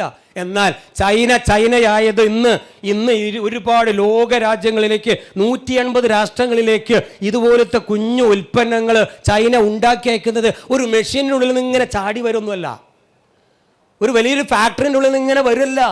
വീടുകളിൽ ഉമ്മയും മക്കളും കുട്ടികളും ഒരുമിച്ച് പോയി ഇരുന്ന് കൈകൊണ്ട് തൊട്ടുണ്ടാക്കുകയാണ്. ഞാനൊരു ചെറിയൊരു എക്സ്പീരിയൻസ് ഞാൻ പങ്കുവെക്കാം. ഇതൊക്കെ പഠിക്കാൻ വേണ്ടിയിട്ട് ഒരു ഗ്രാമത്തിൽ റൂം എടുത്തു. എന്നാൽ ഏറ്റവും കൂടുതൽ ജോലിക്ക് ആളുകൾ പോകുന്നിടത്ത് കോങ്ജോ പട്ടണത്തിൽ നിന്നും ഗ്രാമത്തിലേക്ക് പോയി ഇലക്ട്രോണിക്സ് അസംബ്ലിങ് യൂണിറ്റിലേക്കാണ് എനിക്ക് പോകേണ്ടതെന്ന് എൻ്റെ ഗൈഡിനോട് പറഞ്ഞപ്പോൾ ഒരു മോട്ടോർ സൈക്കിളിൻ്റെ പുറകിലിരുത്തി ഞാനും പോയി. കൂടുതൽ പെണ്ണുങ്ങളും ആണുങ്ങളൊക്കെ പോകുന്നിടത്ത് അവർ വിശാലമായൊരു വയലിലേക്കാണ് പോകുന്നത്. അയ്യോ, കൃഷിസ്ഥലമല്ല ഞാൻ കൃഷിസ്ഥലമല്ല, ഞങ്ങളുടെ വരിയും കാടും മലകളും ഒക്കെ ഉള്ളിടത്തുള്ള വീടുകളാണ്, നിരനിരാ വീടുകൾ. അതിൽ ആ 4-5 വീടുകൾ കൂടിയിട്ട് വലിയൊരു ഷെഡ് ഉണ്ടാക്കിയിട്ടുണ്ട്. ആ ഷെഡിലാണ് നിർമ്മാണം. എന്താണ്? ടോയ്സ് നിർമ്മിക്കുക, കുട്ടികളെ കളിപ്പാട്ടം നിർമ്മിക്കുക. ഞാൻ കാണാൻ പോയത്. ഇന്ന് നമുക്ക് 100 രൂപയ്ക്ക് റിമോട്ട് കാറൊക്കെ കിട്ടുമല്ലേ? 100-200 കൊടുത്താൽ അതിനുള്ളിൽ IC-യും ട്രാൻസിസ്റ്ററും വയർലെസ്സും എല്ലാ സംവിധാനമുള്ള ചിപ്പുള്ള റിമോട്ട് കാർ 200 രൂപയ്ക്ക് ഇവിടെ ചൂടപ്പം പോലെ കിട്ടും. അപ്പോൾ അത് ഉണ്ടാക്കുന്ന ഒരു കമ്പനിക്കാണ് ചെന്നു 9:30 മണി ആയപ്പോഴേക്കിന് ഒരു അലാറം അടിച്ചു. എല്ലാവരും കൂടി ഡാൻസ് തുടങ്ങി. ഡാൻസ് അല്ല, എക്സസൈസാ. നല്ലോണം എക്സസൈസ് ചെയ്യുക. കാരണം അവിടെയുള്ള പെണ്ണുങ്ങളെ അവിടെ ഒന്നും ഇങ്ങനെ ചാടിയിട്ടും ബാക്ക് ഇങ്ങനെ പൊന്തിയിട്ടൊന്നുമില്ല. ഒക്കെ ഒന്നും വിചാരിക്കരുതിട്ടാ, അവിടുത്തെ പറഞ്ഞാണ്. ഒന്നുമില്ല, നല്ല സ്ലിമ്മാണല്ലോ ഓൾമോസ്റ്റ്. കാരണം എന്താ? നന്നായി എക്സസൈസ് ചെയ്യാതെ ജോലി എടുക്കാൻ പാടില്ല. ആണുങ്ങൾ ഇവിടെ അങ്ങനെ തന്നെ, ജോലി എടുക്കാത്തവരൊക്കെ വയറും ഒക്കെ ചാടുന്നുണ്ട്. പോട്ടെ. അങ്ങനെ ഈ എക്സസൈസൊക്കെ കഴിഞ്ഞ് ഡാൻസൊക്കെ പൊരിഞ്ഞ ഡാൻസ്, അമ്മാതിരി കൂട്ട ഡാൻസ് ആയിരുന്നു പറയുമോ. അതൊക്കെ കഴിഞ്ഞു. അലാറം അടിച്ചു. 10 മണിക്ക് ഓരോരുത്തരും അവനവൻ്റെ ടേബിളിരുന്നപ്പോണ്ട് ഒരു 3 വയസ്സായ കുട്ടി അമ്മേന്ന് പറഞ്ഞ് ഓടി വരുന്നത്. അതിനെയും പിടിച്ചിട്ട് ആ കസേരയിലിരുത്തി. എന്തായിരിക്കും ഇപ്പോൾ ഈ കുട്ടീനെ ഇവിടെ ഇരുത്തിയേ? അതിനെ വെറുതെ വെച്ചതായിരിക്കും. അലാറം ഓണായി, ബെൽറ്റ് ഓണായി, നമ്മളെ റോളർ ഓണായി, സാധനങ്ങൾ ഇങ്ങനെ വരുന്നു, സ്പെയർ പാർട്സുകൾ വരുന്നു, സാധനങ്ങൾ വരുന്നു, ടയറുകൾ വരുന്നു, ചെയ്സ് വരുന്നു, ടോയ്സ് കാറിൻ്റെ ഒക്കെ വരുന്നു. കുട്ടിയെ നമുക്ക് നോക്കണോ, അമ്മ നമുക്ക് നോക്കണോ? നേരെ കുട്ടിയെ സാധനം എടുത്തു. അമ്മേൻ്റെ എത്തിന് മുമ്പേയാണ് കുട്ടിയെ സാധനം എടുത്ത് നോക്കി. അപ്പുറത്തെ പാത്രത്തിൽ കൊണ്ട് ഒരു ടയർ എടുത്ത് കുട്ടി ഒറ്റ ചക്രം ഓടിച്ചു. 3 ചക്ര ഉമ്മ ഫിറ്റ് ചെയ്തു, 1 ചക്ര കുട്ടി ഫിറ്റ് ചെയ്തു. കാരണം കുട്ടിയുടെ ബെൽറ്റ് റൈറ്റ് സൈഡിലാണ്. മനസ്സിലായില്ല? 4 ടയർ ഫിറ്റ് ചെയ്യലാണ് ആ ഉമ്മയുടെ ഡ്യൂട്ടി. ടോയ്സിന് 4 ടയർ ഫിറ്റ് ചെയ്യണം. ആ സെക്കൻഡിനുള്ളിൽ ഫിറ്റ് ചെയ്യണം. എന്നിട്ട് അവിടെ വെക്കണം. ആ റോൾ അങ്ങോട്ട് പോകും, അടുത്തത് വരും. ഒരു കളിയോ തമാശ ചിരിക്കലോ ഫോണിൽ തോട്ടലോ ഒന്നുമില്ല. ആ ഉമ്മ ഇങ്ങനെ വളഞ്ഞു ഇരുന്നുകൊണ്ട് ഇതിങ്ങനെ ചെയ്യുന്നത്. മെഷീനറി ഒന്നുമില്ല, മനുഷ്യനാണ്. ഇത്ര സെക്കൻഡിൻ്റെ ഉള്ളിൽ അവിടെ 3-4 ചക്രം ഫിറ്റ് ചെയ്യണം. പക്ഷേ ഈ കുട്ടി ഒരെണ്ണം എടുത്ത് ഫിറ്റ് ചെയ്തിട്ട് അമ്മയ്ക്ക് കൊടുക്കുക. 3 വയസ്സായ മോന്, എഞ്ചിനീയർ അല്ല, BCom അല്ല, BTech അല്ല, ITI അല്ല, 10ാം ക്ലാസ്സുകാരനല്ല, 3 വയസ്സായ ഒരു മകൻ അവിടെ ഇരുന്നിട്ടാ എന്താ വെച്ചത്? ചക്രം. വളരെ ക്ഷമയോടെ ഒരു കളിയില്ലാതെ 1.5 മണിക്കൂർ ആ കുട്ടി ഇരുന്നത് ചെയ്തു. അത്ഭുതം എനിക്ക് ആ കുട്ടിയുടെ വർക്കില്ല. കഴിഞ്ഞു, ഞാനൊന്ന് പോകുന്നില്ല പറഞ്ഞു. എല്ലാം കഴിഞ്ഞു. വൈകുന്നേരം ആയപ്പോൾ ചോദിച്ചു എന്താ ഇവിടുത്തെ റിസൾട്ട് എന്ന്. ആ ഉമ്മ പറഞ്ഞു 180 വണ്ടിക്ക് ഞങ്ങൾ ചക്രം വെച്ചു. എന്നാൽ എൻ്റെ കൂടെ ഇരുന്നവരൊക്കെ 140 വെച്ചിട്ടുള്ളൂ. 40 എണ്ണം അധികം ഞാൻ വെച്ചത് എൻ്റെ മകൻ ഒരു ചക്രം വെച്ചതുകൊണ്ടാണ്. ബിലീമി, എനിക്ക് അത്ഭുതം തോന്നി. ഈ കുട്ടി എങ്ങനെ ഇങ്ങനെയൊക്കെ ചെയ്യുമെന്ന് ചോദിച്ചു. അടുത്ത ആഴ്ച വരും, ആഴ്ചക്ക് ശമ്പളം കൊടുക്കും. ശനിയാഴ്ച ചെന്നു ഞാൻ ആ സ്ഥാപനത്തിൽ. ആ ഉമ്മണ്ട് ഇങ്ങനെ കൈ വെച്ചിട്ട് കൗണ്ടറിൽ പൈസയ്ക്ക് കഴിഞ്ഞ ഒരാഴ്ച ചെയ്ത വേതനം വാങ്ങാൻ. ഈ കുഞ്ഞു മോനുണ്ട് ആ കൈ, ചെറിയ ഒരു കൈ താഴെ. എന്താ ഈ കുട്ടി കൈ കെട്ടണം? ആ ഉമ്മാൻ്റെ കയ്യിൽ വെച്ചെടുത്ത് 260 റിമമ്പി കുഞ്ഞിൻ്റെ ഉമ്മാൻ്റെ കയ്യിലും 40 റിമമ്പി നേരെ കുഞ്ഞിൻ്റെ കയ്യിൽ താഴത്തും വെച്ച് 40 റിമമ്പി ഏകദേശം 400 ഉറുപ്പ്യ ഉണ്ടാവും. ആ കുഞ്ഞ് ആ പൈസ ഇങ്ങനെ എണ്ണാൻ അറിയാതെ ഇങ്ങനെ കളിക്കുമ്പോൾ ഞാൻ അമ്മനോട് ചോദിച്ചു, ഈ കുട്ടിക്ക് ഇപ്പം എന്തിനാ? കുട്ടി ഇങ്ങനെ ചെയ്തപ്പോൾ ഞാൻ അവിടെ പറഞ്ഞതാണ് 40 ഇവിടെ വെക്കണം, 260 ഇവിടെ വെക്കണം എന്ന് ഞാൻ പറഞ്ഞതാണ്. നോക്കണം, ഈ കുട്ടിയുടെ മൈൻഡിലേക്ക് ഒരു സാധനം കയറി. ഞാൻ ചോദിച്ചു, ഈ കുട്ടീന് ഈ കാശുകായി എന്ത് ചെയ്യും? ഇന്ന് തന്നെ മാർക്കറ്റിൽ പോയിട്ട് കുട്ടിക്ക് ഇഷ്ടമുള്ള ഒരു ടോയ് കാർ മേടിക്കും. എത്ര കാറുണ്ട് വീട്ടിൽ? 40 അധികം ഉണ്ട്. ആ കുട്ടി നാളെ ആരായി മാറും? നിങ്ങൾ പറ, ആ കുട്ടി നാളെ ആരായി മാറും? ഒരു ടോയ്സ് നിർമ്മാണ കമ്പനിയുടെ ചീഫ് എക്സിക്യൂട്ടീവ് ഓഫീസറോ ഒരു MD ആയിട്ട് ആ കുട്ടി മാറും, ഒരു സംശയവുമില്ല. നമ്മളെ മക്കൾ ഇപ്പം എന്താ ചെയ്യുന്നത്? ഞാൻ പറയുന്നില്ല ഭാഗത്ത് വേണ്ട. 10 കഴിഞ്ഞ് 20 വയസ്സായി 30 വയസ്സ് ഒരു സ്കൂൾ ഡ്രൈവർ പിടിക്കാൻ പറ്റുന്നുണ്ടടാ നമുക്ക്? പോട്ടെ, LED പോയാ ഉമ്മ നില വിളിക്കല്ലേ, മോനെ ആ ബൾബ് പോയിട്ടുണ്ട് ഒന്ന് നോക്കണം. അയ്യോ സ്റ്റൂളിട്ട് കയറണം, തൊട്ടാ ഷോക്ക് അടിക്കും, ടെക്നീഷ്യനെ വിളിച്ചോ. എവിടെ? ഡിപ്ലോമ ബിടെക് കഴിഞ്ഞിട്ട് വീട്ടിലിരിക്കാവൻ LED ബൾബ് പോയി മാറ്റില്ല. എന്നാ മോനാണ്? മോനെ ഞാൻ നിങ്ങളെ പറ്റി അല്ലട്ടാ, നിങ്ങളെക്കുറിച്ചല്ലോ, ഞാൻ എൻ്റെ നാട്ടിലുള്ള കുറച്ച് ആൾക്കാരെ പറ്റിയാ പറഞ്ഞത്. ഒന്ന് ആലോചിച്ച് നോക്കുക, എവിടെയാണ് നമ്മുടെ പ്രശ്നം കിടക്കണേ? തീർന്നില്ല പൊന്നു മക്കളെ. ഞാനത് തീർക്കാൻ തന്നെ തീരുമാനിച്ച പ്രോജക്റ്റ്.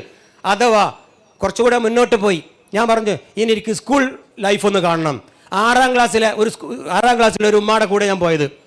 ഒരു പെൺകുട്ടിയാണ്, 6ൽ പഠിക്കണേ.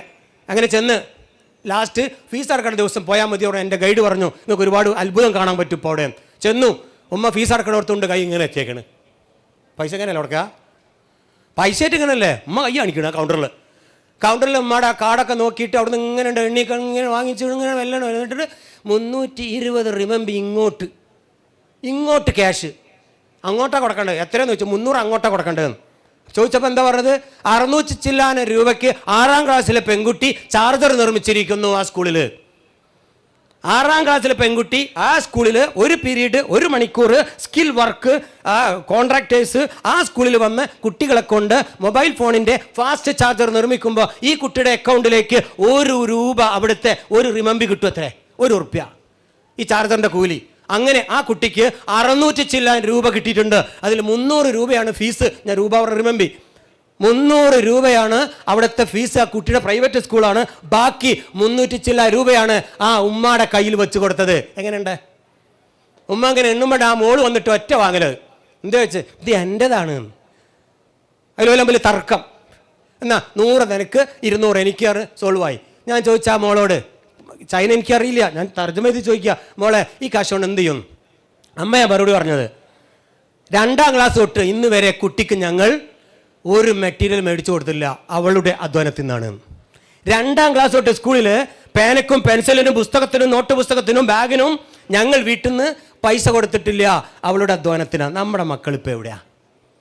എന്നിട്ട് നമ്മൾ പറയും made in India, made in India. നമ്മളിങ്ങനെ പറയാനേ പറ്റുന്നുള്ളൂ. അതൊന്ന് തിരുത്താൻ അതിന് വേണ്ടിയിട്ട് തന്നെ ഇങ്ങനെ പറയണേ. തിരുത്തണം. ഇന്നെങ്കിലും ഈ കൂട്ടിയിരിക്കുന്ന ആളുകൾക്കെങ്കിലും അതൊന്ന് തിരുത്തി പറയാൻ വേണ്ടി തന്നെ പറയാം. വിഷമമുണ്ട്, സങ്കടമുണ്ട് എനിക്ക്. മഹാത്ഭുതത്തിലേക്ക് കഞ്ഞു കിടക്കണം. എൻ്റെ 3ാം പഠനത്തിൻ്റെ അവസാന റിപ്പോർട്ടിലേക്ക് കിടക്കുക.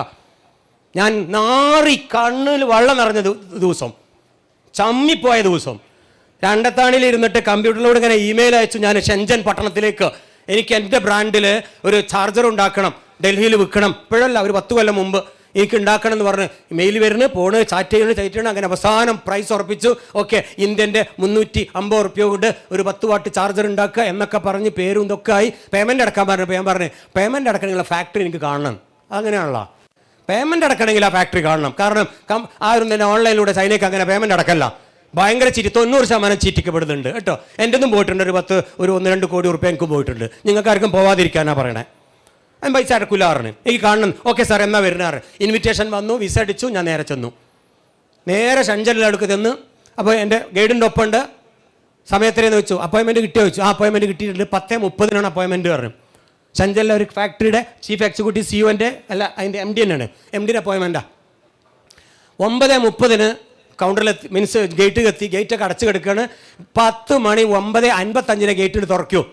ജോലിക്കാർ ആ സമയത്ത് ആൾക്കാർ ഇങ്ങനെ കടന്നു പോകുന്നുണ്ട്. എല്ലാം കടന്നു കഴിഞ്ഞു. ഷാർപ്പ് 10 മണിക്ക് ആ ഗേറ്റ് ഇങ്ങനെ ക്ലോസ് ആയി. എന്താണ് ആ കമ്പനിയുടെ ഒക്കെ ഒരു ക്വാളിറ്റി? എനിക്ക് മതിപ്പ് കൂടി. ജോലിക്കാർക്ക് മുമ്പ് പോകാൻ പാടില്ല, വൈകി പോകാൻ പാടില്ല. കറക്റ്റ് 10:55 എൻട്രി കൊടുക്കണം പാസ്. അതിന് വേണ്ടി ഇങ്ങനെ അടിച്ചിങ്ങനെ കൂടി അവിടുത്തെ ഞാനും നിന്ന് അങ്ങനെ ഗേറ്റാണ് ലോക്കായി. ഗേറ്റാണ് ലോക്കായി. ഞങ്ങളോട് ചോദിച്ചു നിങ്ങൾ എന്താണ് വന്നത്? ഞങ്ങൾ എംഡിനെ കാണാം. എംഡിയുടെ ഗേറ്റ് അപ്പുറത്താണ് പറഞ്ഞു. ശരി, ഉടനെ തന്നെ ഒരു കാറിന് പറഞ്ഞു, ഒരു ബെൻസ് കാറ്. അവിടെ ബെൻസ് കാർ എന്ന് പറഞ്ഞാൽ ഇമ്പോർട്ട് ചെയ്യാൻ പാടില്ല, അതുകൊണ്ടാണ് ബെൻസ് കാർ എന്ന് പറയുന്നത് കേട്ടോ. ചൈനയിൽ ജർമ്മൻ കാർ ഇമ്പോർട്ട് ചെയ്യുമ്പോൾ 250% ടാക്സ് ആണ്. അപ്പോൾ കോടീശ്വരന്മാർ മാത്രമേ ബെൻസ് കാർ ഓടിക്കൂ, ഇവിടെ പാവങ്ങൾ ഓടിക്കൂ. ഓക്കെ, അങ്ങനെ ആ ബെൻസ് കാറുകൾ വന്ന് ആ ഗേറ്റിൻ്റെ അവരുടെ ഗേറ്റിൽ തുറന്നു. ഇയാളെ ഞങ്ങളോടും കയറാൻ പറഞ്ഞ് ഗേറ്റ് പാസ് ഉണ്ട് ഞങ്ങളടുത്ത് അകത്തേക്കാണ്ട് പോയി. ആ ഒരു കാർ അവിടെ സൈഡാക്കി നിന്നേക്കാനെ വണ്ടിയുടെ നിന്നേക്കാനെ ഡ്രൈവർ അവിടുന്ന് ഓടിയാണ് വന്ന് നേരെ ഈ ലെഫ്റ്റ് സൈഡിൽ നമ്മളവിടുത്തെ ഡ്രൈവിങ് തന്നെ ഇതിന് തുറന്നു കൊടുത്തു. ഡ്രൈവറിൻ്റെ ഇപ്പുറത്തൊരു തുറന്നു കൊടുത്തു. ഒരു ചെറിയ ചെക്കൻ ഒരു സൂട്ട് കേസും പിടിച്ചു ടൈം കെട്ടി ഇങ്ങനെ. ഞാൻ എന്താ പ്രച്ഛന്ന വേഷമാണോ എന്ന് വിചാരിച്ചു പോയി. ഇതൊരു ഫാൻസി ഡ്രസ്സ് പോലെ. ഒരു മോനൊരു 15 വയസ്സുള്ള ഒരു കുട്ടി ആ സൂട്ട് കേസും പിടിച്ച് ഏതാ ഒരു മോഹൻലാലിൻ്റെ ഒരു പടം ഉണ്ടായിരുന്നു. പിന്നെ 100 500 എനിക്കറിയില്ല. മോഹൻലാലാണ് മമ്മൂട്ടിയാണ് നിങ്ങൾക്ക് പ്രശ്നമാവും. പിന്നെ ഏതായാലും ആ പടത്തിൽ ആ സ്ലോ മോഷനിൽ പോണതാണ് എനിക്ക് ഓർമ്മ വരുന്നത്. ഈ കുട്ടി സൂട്ട് കേസും പിടിച്ചിട്ട് ഈ ഡ്രൈവർ ഇങ്ങനെ ഒപ്പം ഇങ്ങനെ അതിനോട് കൊണ്ടുപോയി സൂട്ട് കേസ് വിട്ടുകൊടുത്തില്ല, അവൻ്റെ കയ്യിൽ തന്നെ അങ്ങനെ ഉള്ളിലാക്കി. ഞാൻ ചോദിച്ചു ഗൈഡിനോട്, ഇതാരാണ് ഇപ്പം എന്താ സംഭവം? അതാണ് ഈ സ്ഥാപനത്തിൻ്റെ MD. അയാളായിട്ടപ്പം നിങ്ങൾ ഇതുവരെ ചാറ്റ് ചെയ്ത് അയാളുടെ അപ്പോയിൻമെൻറ്റാണ് കിട്ടിയത്. ഇറക്കാൻ തുടങ്ങി കയ്യും കാലും. 10-45 വയസ്സുള്ള ഒരു തന്തപ്പൊടി 15 വയസ്സ് പോലും തികയാത്ത ഒരു കുട്ടിൻ്റെ കയ്യും കാലും പിടിച്ച് അപ്പോയിൻമെൻ്റ് എടുത്ത് കയറണം ആ കമ്പനിക്ക്. നോക്കണം, ആകെ വല്ലാത്തൊരിത്. എന്തായാലും കാണുക അവിടെ ചെന്ന് വിശാലമായൊരു കോൺഫറൻസ് ഹാൾ. ഇതേ കുട്ടി ഇങ്ങനെ ഇരിക്കുന്നത്, അവൻ്റെ ബാക്കിൽ വലിയൊരു LED വാള്. ഞങ്ങൾ അവിടെ നിന്ന് ഇങ്ങനെ ഇരിക്കുന്നത്, അവൻ ഇവിടെ ഇങ്ങനെ ഇരിക്കുന്നത്. അപ്പം നിങ്ങൾ അവിടെ ഇരിക്കുകയാണ്, എൻ്റെ ഗൈഡും ഞാനും അവിടെ ഇരിക്കുന്നുണ്ട്, ട്രാൻസ്ലേറ്റർ അവിടെ ഇരിക്കുന്നു. ഓനക്ക് മലയാളം അറിയില്ല, സോറി ഇംഗ്ലീഷ് അറിഞ്ഞൂടാ. ആർക്ക്? ചൈനക്കാരൻ. ഈ പറയുന്ന 15 വയസ്സുകാരനായ മാനേജിംഗ് ഡയറക്ടർക്ക് ഇംഗ്ലീഷ് അറിയാത്തത് കൊണ്ട് എൻ്റെ തർജ്ജമക്കാരനാണ് എനിക്ക് തർജ്ജമ ചെയ്ത് തരുന്നത്. ഓൻ പറയണം. അപ്പം എനിക്ക് മലയാളത്തിൽ തന്നെ പറയാം. എന്നോട് ചോദിക്കുകയാണ്, നിങ്ങൾ ആ ഇമെയിൽ അയച്ച ആളുകളെല്ലാം ഞാനും തന്നെയാണ്. ആയിക്കോട്ടെ, എത്ര പീസാണ് എങ്ങനെയൊക്കെ ആയിട്ടുണ്ട്? ഞാൻ എനിക്ക് ഫാക്ടറി ഒന്ന് കാണണം എന്ന് പറഞ്ഞു. ഇവിടെ ഇരുന്ന് കണ്ടാൽ മതിയോ അവിടെ ലൈവായിട്ട് പോകണ കാണാം? അടുത്താണെങ്കിൽ ലൈവ്, ദൂരെയാണെങ്കിൽ ഇവിടുന്ന് പറഞ്ഞേ എന്നാൽ പിടിച്ചോളി. ബീജിങ്ങിലെ എൻ്റെ factory tin tin tin tin tin tin നേരെ ക്യാമറ ഓണാക്കിയിട്ട് ഫാക്ടറി കണ്ടു. ഇതാ അസംബ്ലിങ് നടന്നുകൊണ്ടിരിക്കുന്ന ഏരിയ, ക്യാമറ 1 ക്യാമറ 2 ഇങ്ങനെ നിരന്തരമായിട്ട് പെണ്ണുങ്ങളും കുട്ടികളും വന്നിങ്ങനെ ഇരുന്നുണ്ടാക്കുന്ന ചാർജർ ഉണ്ടാക്കുന്ന ഇങ്ങനെ കണ്ടു. അത് നിങ്ങൾ തന്നെയാണല്ലേ? ആയിക്കോട്ടെ, അപ്പുറത്ത് വേറെ ഉണ്ട്. ഒക്കെ കണ്ടു കഴിഞ്ഞു. എന്നിട്ട് ചോദിച്ചു, നിങ്ങൾക്കിപ്പോൾ എത്ര കണ്ടെയ്നറാണ് വേണ്ടത്? അപ്പോൾ ചോദിച്ചു, നിങ്ങളുടെ പ്രൊഡക്റ്റ് കപ്പാസിറ്റി എത്രയാണെന്ന് ചോദിച്ചു. ഞാൻ തിരിച്ച് അങ്ങോട്ട് അവരുടെ ഒരു പ്രൊഡക്ഷൻ്റെ കപ്പാസിറ്റി അറിയണമല്ലോ ചോദിച്ച്. ഉടനെ തന്നെ ആ ചെങ്ങായി 15 വയസ്സായ പീറ ചെക്കൻ ഒരു റിമോട്ടിൻ്റെ എടുത്ത് അങ്ങോട്ട് നോക്കണില്ല. ലാപ്ടോപ്പ് ഇങ്ങനെ അവൻ്റെ മുന്നിൽ ലാപ്ടോപ്പ് ഉണ്ട്. ഞാനാണ് വോള് കാണുന്ന ആൾ. ഇങ്ങനെ ഇരിക്കല്ലേ. ഇങ്ങനെ ഉണ്ടാക്കിയിട്ട് ആദ്യം നമ്മുടെ ലീവിങ് എർത്ത് പോലെ ഒരു ചൈന എർത്ത് ഉണ്ട്. ലീവിങ് എർത്ത് ഗ്ലോബില്ലേ? ലീവിങ് എർത്ത് ഗൂഗിൾ എർത്തിൻ്റെ വേറൊരു സാധനം ഉണ്ടല്ലോ, ലീവിങ് എർത്ത്. ഒരു ഗ്ലോബ് നമ്മുടെ മാപ്പൊക്കെ ഉണ്ടാക്കുന്ന പോലെ ഭൂമി ഇങ്ങനെ എടുത്ത് ചൈനയിലാണ് കേട്ടോ, എഴുതി കാണിക്കണ ചൈനയാണ്. എടുത്തു. എന്നിട്ട് അങ്ങനെ സൂം ചെയ്ത് അങ്ങനെ പോണ് നടുക്കടലിലേക്കാണ് ഇവൻ പോണത്. ഭൂമിക്കൊന്നുമെല്ലാം വരുന്നത്. സൂം ചെയ്ത് സാറ്റലൈറ്റിലെ ക്യാമറ മറ്റത്തേ സൂം ചെയ്ത് നടുക്കടലിലെത്തി. എന്നിട്ട് ഇങ്ങനെ ഒരു കപ്പലിനെ ഫോക്കസ് ചെയ്ത്, ഒരു കപ്പലിനെ അങ്ങോട്ട് ഫോക്കസ് ചെയ്തിട്ട് നേരെ ഏകദേശം നല്ല ക്ലാരിറ്റിയോടെ എനിക്ക് ആ കപ്പലും ആ കണ്ടെയ്നറും കാണാം. അവിടെ പോസ് ചെയ്തിട്ട് പറഞ്ഞു, കഴിഞ്ഞ 4 ദിവസം മുന്നേ ഷെൻജൻ പോർട്ടിൽ നിന്നും UAE തുറമുഖത്തേക്ക് പുറപ്പെട്ട കപ്പല. ഇതിൽ 12 കണ്ടെയ്നർ എൻ്റെതാണ്. നിങ്ങൾക്ക് ഇപ്പോൾ എത്ര വേണ്ടതെന്ന് ഇനി എന്താ അവനോട് ഞാൻ പറയാം? എൻ്റെ ജീവിതത്തിൽ ഇങ്ങനൊരു വിശദീകരണം കിട്ടിയിട്ടില്ല. നിങ്ങളുടെ മാനുഫാക്ചറിങ് കപ്പാസിറ്റി എത്രയെന്ന് ചോദിച്ചപ്പോൾ പറഞ്ഞതാരാ? 15 വയസ്സുകാരൻ. എൻ്റെ ഒപ്പം കാണിച്ചു തന്നത് ലോകത്ത് 100 ചില്ലോൻ രാജ്യങ്ങളിലേക്ക് എക്സ്പോർട്ട് ചെയ്യുന്ന 1000-ലധികം ജോലിക്കാരുള്ള 16 ബ്രാഞ്ചുകളിലുള്ള 15 വയസ്സായ ഈ കുട്ടി എങ്ങനെ മോനെ നീ ഇങ്ങനെ ആയത് എന്നാണ് ഇനി എനിക്കറിയേണ്ടത്. എനിക്ക് പ്രോഡക്റ്റ് ഒന്നും വേണ്ട. എന്നെ അന്വേഷിച്ച ചൈനയെക്കുറിച്ച് പഠനം നടത്തിയത് എൻ്റെ മുന്നിൽ തെളിവാ. എനിക്ക് കൂടുതൽ ചിന്തിക്കേണ്ടി വന്നില്ല. 3 വയസ്സുള്ളപ്പോൾ അമ്മ കൈപിടിച്ചതാ അവനെ. ഇനി വിശദീകരണം വേണം. സ്കൂളിൽ പോയപ്പോൾ അവൻ പ്രാക്ടീസ് ചെയ്തു. 10ാം ക്ലാസ് എത്തിയപ്പോൾ തീരുമാനിച്ചു എനിക്കൊരു മാനുഫാക്ചർ ആവണമെന്ന്. നമുക്ക് കഴിഞ്ഞിട്ടുണ്ടോ? ഇന്നും 30-40 വയസ്സ് എക്സ്പീരിയൻസ് നമുക്ക് കഴിഞ്ഞിട്ടുണ്ടോ? കാരണം നമ്മൾ അങ്ങനെ പഠിച്ചിട്ടില്ല. നമ്മുടെ അടുത്ത തലമുറയെങ്കിലും ഇങ്ങനെ പഠിക്കി. അതിനാണ് ഞാനിത് പറയുന്നത്. നമുക്ക് ഒരു പക്ഷേ നാളെ ഇനിയൊരു വലിയൊരു മാനുഫാക്ചർ ആയിക്കോളാം, അവൻ പറ്റാതിരിക്കാം. ഇനി വരുന്ന കുട്ടികൾ, ഇതാ ഇവിടെ വന്ന് കുറേ കുട്ടികളൊക്കെ ഉണ്ട്. നിങ്ങളെങ്കിലും ഇനി മുതൽ പഠിക്കുക, റിവേഴ്സ് ചെയ്യാൻ പറ്റില്ല. ഇല്ല, നമ്മളെ വീട്ടിൽ നിന്ന് പഠിച്ചുകൊണ്ടിരിക്കുന്ന കുട്ടികളെ പഠന നേരത്തെ തന്നെ പഠിപ്പിക്കുക, എക്സ്പീരിയൻസ് കൊടുക്കുക, എവിടെയെങ്കിലും പ്രാക്ടീസ് ചെയ്യുക. നമ്മളിങ്ങനെ കളിക്കാണ്ടിരുന്നിട്ട് മൊബൈലിലെ കളി ചൈന നിരോധിച്ച് രാത്രി 7 മണിയായാൽ കുട്ടികൾ ആരെങ്കിലും മൊബൈൽ ഓണാക്കിയാൽ ആ ഡോറിൽ പോലീസ് വന്ന് മുട്ടും. അവിടെ എത്തിയവര് ഞാൻ കണ്ടതാ. രാത്രി 8 മണിക്ക് കുട്ടി മൊബൈൽ എടുത്തപ്പോൾ അരമണിക്കൂർ കൊണ്ട് ഡോറിൽ വിട്ടുന്നു. 2 പോലീസുകാർ പറയാണ്, ഇവിടെ ഈ സമയത്ത് കുട്ടികളുടെ പേരിലുള്ള ഡാഷ് മൊബൈലിൽ ഡാഷ് നെറ്റിലൂടെ ഡാഷ് സൈറ്റിലേക്ക് കുറച്ച് ആൾക്കാർ കയറിയിട്ടുണ്ട്, സ്റ്റോപ്പ്. എങ്ങനെയുണ്ട്? അതാ ചൈന. അതുകൊണ്ടാവില്ല അങ്ങനെ നമ്മളെ മക്കൾ എന്ത് ചെയ്യുന്നു? 24 മണിക്കൂറിൽ അവരെന്ത് ചെയ്യുന്നു? പിന്നെ എങ്ങനെയാണ് നമ്മൾ മാനുഫാക്ചർ ആവുക? പിന്നെ എങ്ങനെയാണ് നമ്മൾ പഠിക്കുക? അതുകൊണ്ട് അതുകൂടി കൂട്ടി പറഞ്ഞതാണ്. അതുകൊണ്ട് മാനുഫാക്ചറിങ്ങും ന്യൂ ട്രെൻഡിൻ്റെ ഇലക്ട്രോണിക്സ് ടെക്നോളജിയിൽ വലിയ സാധ്യതകളാണ് ലോകത്ത് മുഴുവനും. ഇന്ത്യയിൽ മാത്രമല്ല, കേരളത്തിലും നമുക്ക് തുടങ്ങാൻ പുത്തൻ ആശയമുണ്ടെങ്കിൽ അതൊരു ഉൽപ്പന്നമാക്കി വിൽക്കാനും അത് വാങ്ങാനും മാർക്കറ്റ് ചെയ്യാനുള്ള നല്ല ഒരു പ്ലാറ്റ്ഫോം ഇന്ന് കേരളത്തിലുണ്ട്. ഇനി കേരളത്തിൽ തന്നെ നിങ്ങൾ ഇരിക്കണമെന്ന് വല്ല നിർബന്ധമുണ്ടോ? ഇവിടെ ഗൾഫ് രാജ്യങ്ങളിൽ നമ്മൾ ഈസിയായി പോകാറ്. നിങ്ങൾക്കൊരു മാനുഫാക്ചറിങ് യൂണിറ്റ് തുടങ്ങാൻ ഇന്ത്യയിൽ തന്നെ കേരളത്തിൽ തന്നെ ഇരിക്കണം നിർബന്ധമൊന്നുമില്ല. നമുക്കതിനുള്ള സൗകര്യമൊക്കെ ഇപ്പോൾ എനിക്ക് തോന്നുന്നു അടുത്ത് ആരംഭം കുറിക്കുന്നുണ്ട്. നല്ലൊരു പാർക്ക് ഇവിടെ വരുന്നുണ്ട്. എല്ലാ സംവിധാനവും അവർ ചെയ്തു കൊടുക്കും. അവരെ കൂടെ ഞാനുണ്ട്. MLA വിളിച്ചിരുന്നു, പ്രത്യേകിച്ച് വിളിച്ചിരുന്നു. ഞാൻ കൂടെ ഉണ്ട്. എൻ്റെ കൺസൾട്ടൻസി കൊടുക്കാൻ, എൻ്റെ എക്സ്പീരിയൻസ് ഷെയർ ചെയ്യാൻ.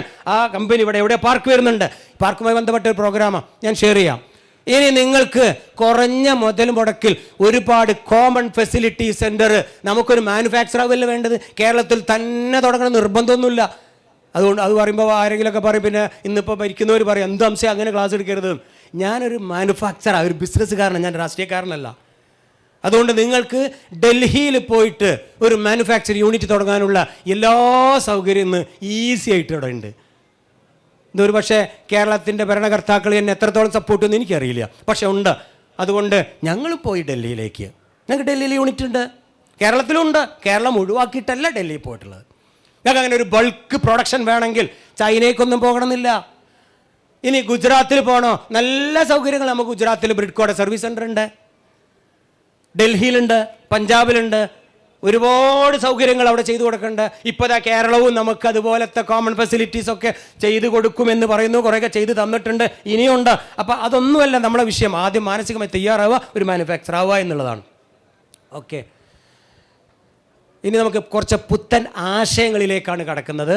അതുകൊണ്ട് ഇതുവരെ ഞാൻ സംസാരിച്ചതുമായി ബന്ധപ്പെട്ട് ഞാൻ ആ ചൈനയുടെ എക്സ്പീരിയൻസ് പറഞ്ഞു, മാനുഫാക്ചറിങ് പറഞ്ഞു, ഐഡിയാസ് കുറച്ച് പറഞ്ഞു. അതുമായി ബന്ധപ്പെട്ട ഒരു ഇൻട്രാക്ഷൻ ആവാം പ്ലീസ്.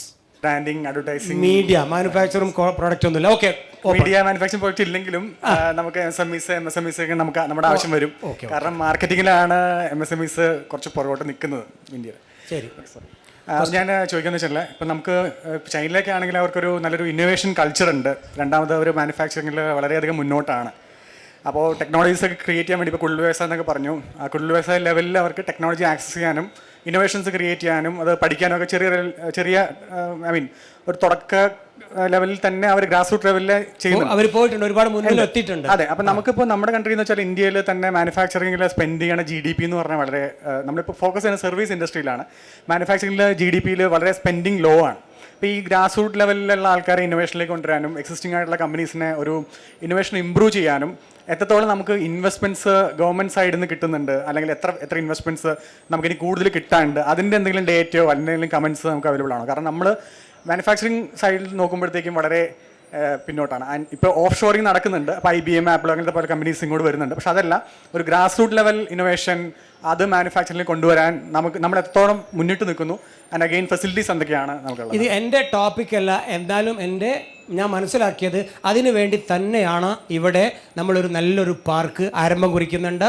പുതിയ ആശയത്തെ ഒരു പ്രൊഡക്റ്റ് ആക്കാനും ഒരു പ്രോഡക്റ്റിനെ മാർക്കറ്റ് ചെയ്യാനും അതോടൊപ്പം ഇൻവെസ്റ്റേഴ്സിനെ ക്ഷണിച്ചുകൊണ്ട് അവർക്ക് വേണ്ട സാമ്പത്തിക സഹായം ചെയ്യാനും സർക്കാരുമായി കൈ പിടിച്ചുകൊണ്ടുള്ള ഒരു കോമൺ ഫെസിലിറ്റി സെൻറ്റർ വരുന്നുണ്ട്.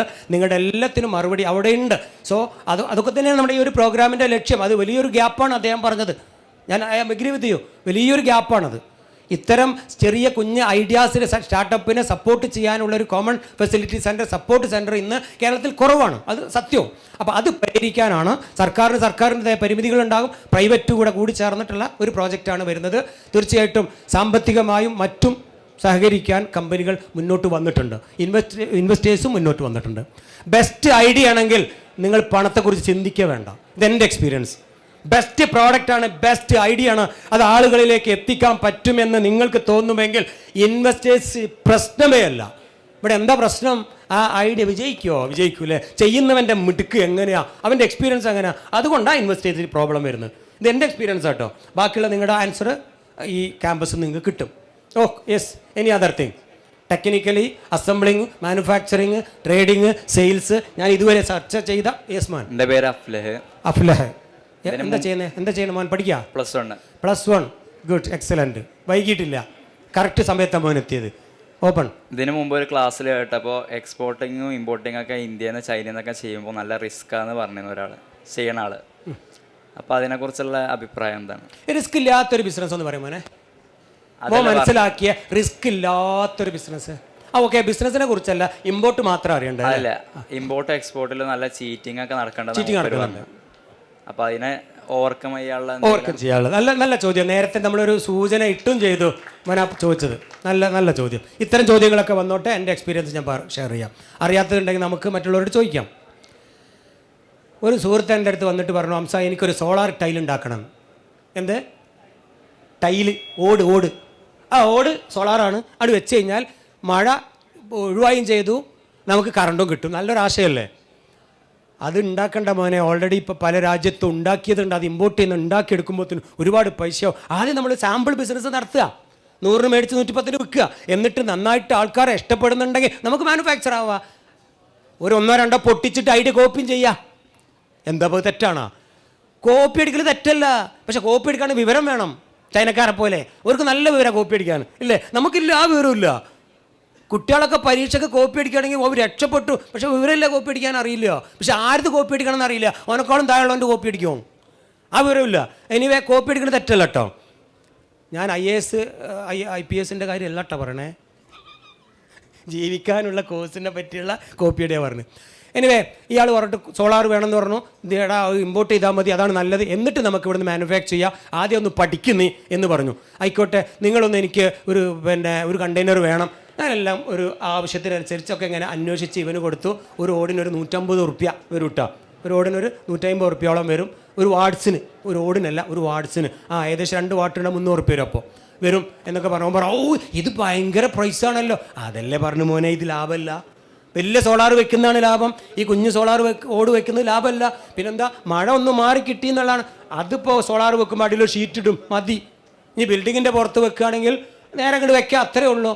പക്ഷേ വില കൂടുതലാണ്. ഇതിനൊക്കെ കുറച്ചിട്ട് കുഞ്ഞാപ്പു തരാൻ പറഞ്ഞു, അരവിന്ദേട്ടൻ എനിക്ക് തരാൻ പറഞ്ഞിട്ടുണ്ട്. അവിടെ സൂക്ഷിക്കും മോനെ എന്നും പറഞ്ഞു. ഞാൻ സൂക്ഷിക്കണം കേട്ടോ എന്നും പറഞ്ഞു. അയാൾ പറയാം, എന്താ സാറേ ചൈനയിൽ നിന്ന് എനിക്ക് 60 റുപ്യ ആയിട്ട് ഓട് തരാൻ പറഞ്ഞിട്ടുണ്ട് പറഞ്ഞു. കിട്ടൂല പറഞ്ഞു ഞാൻ.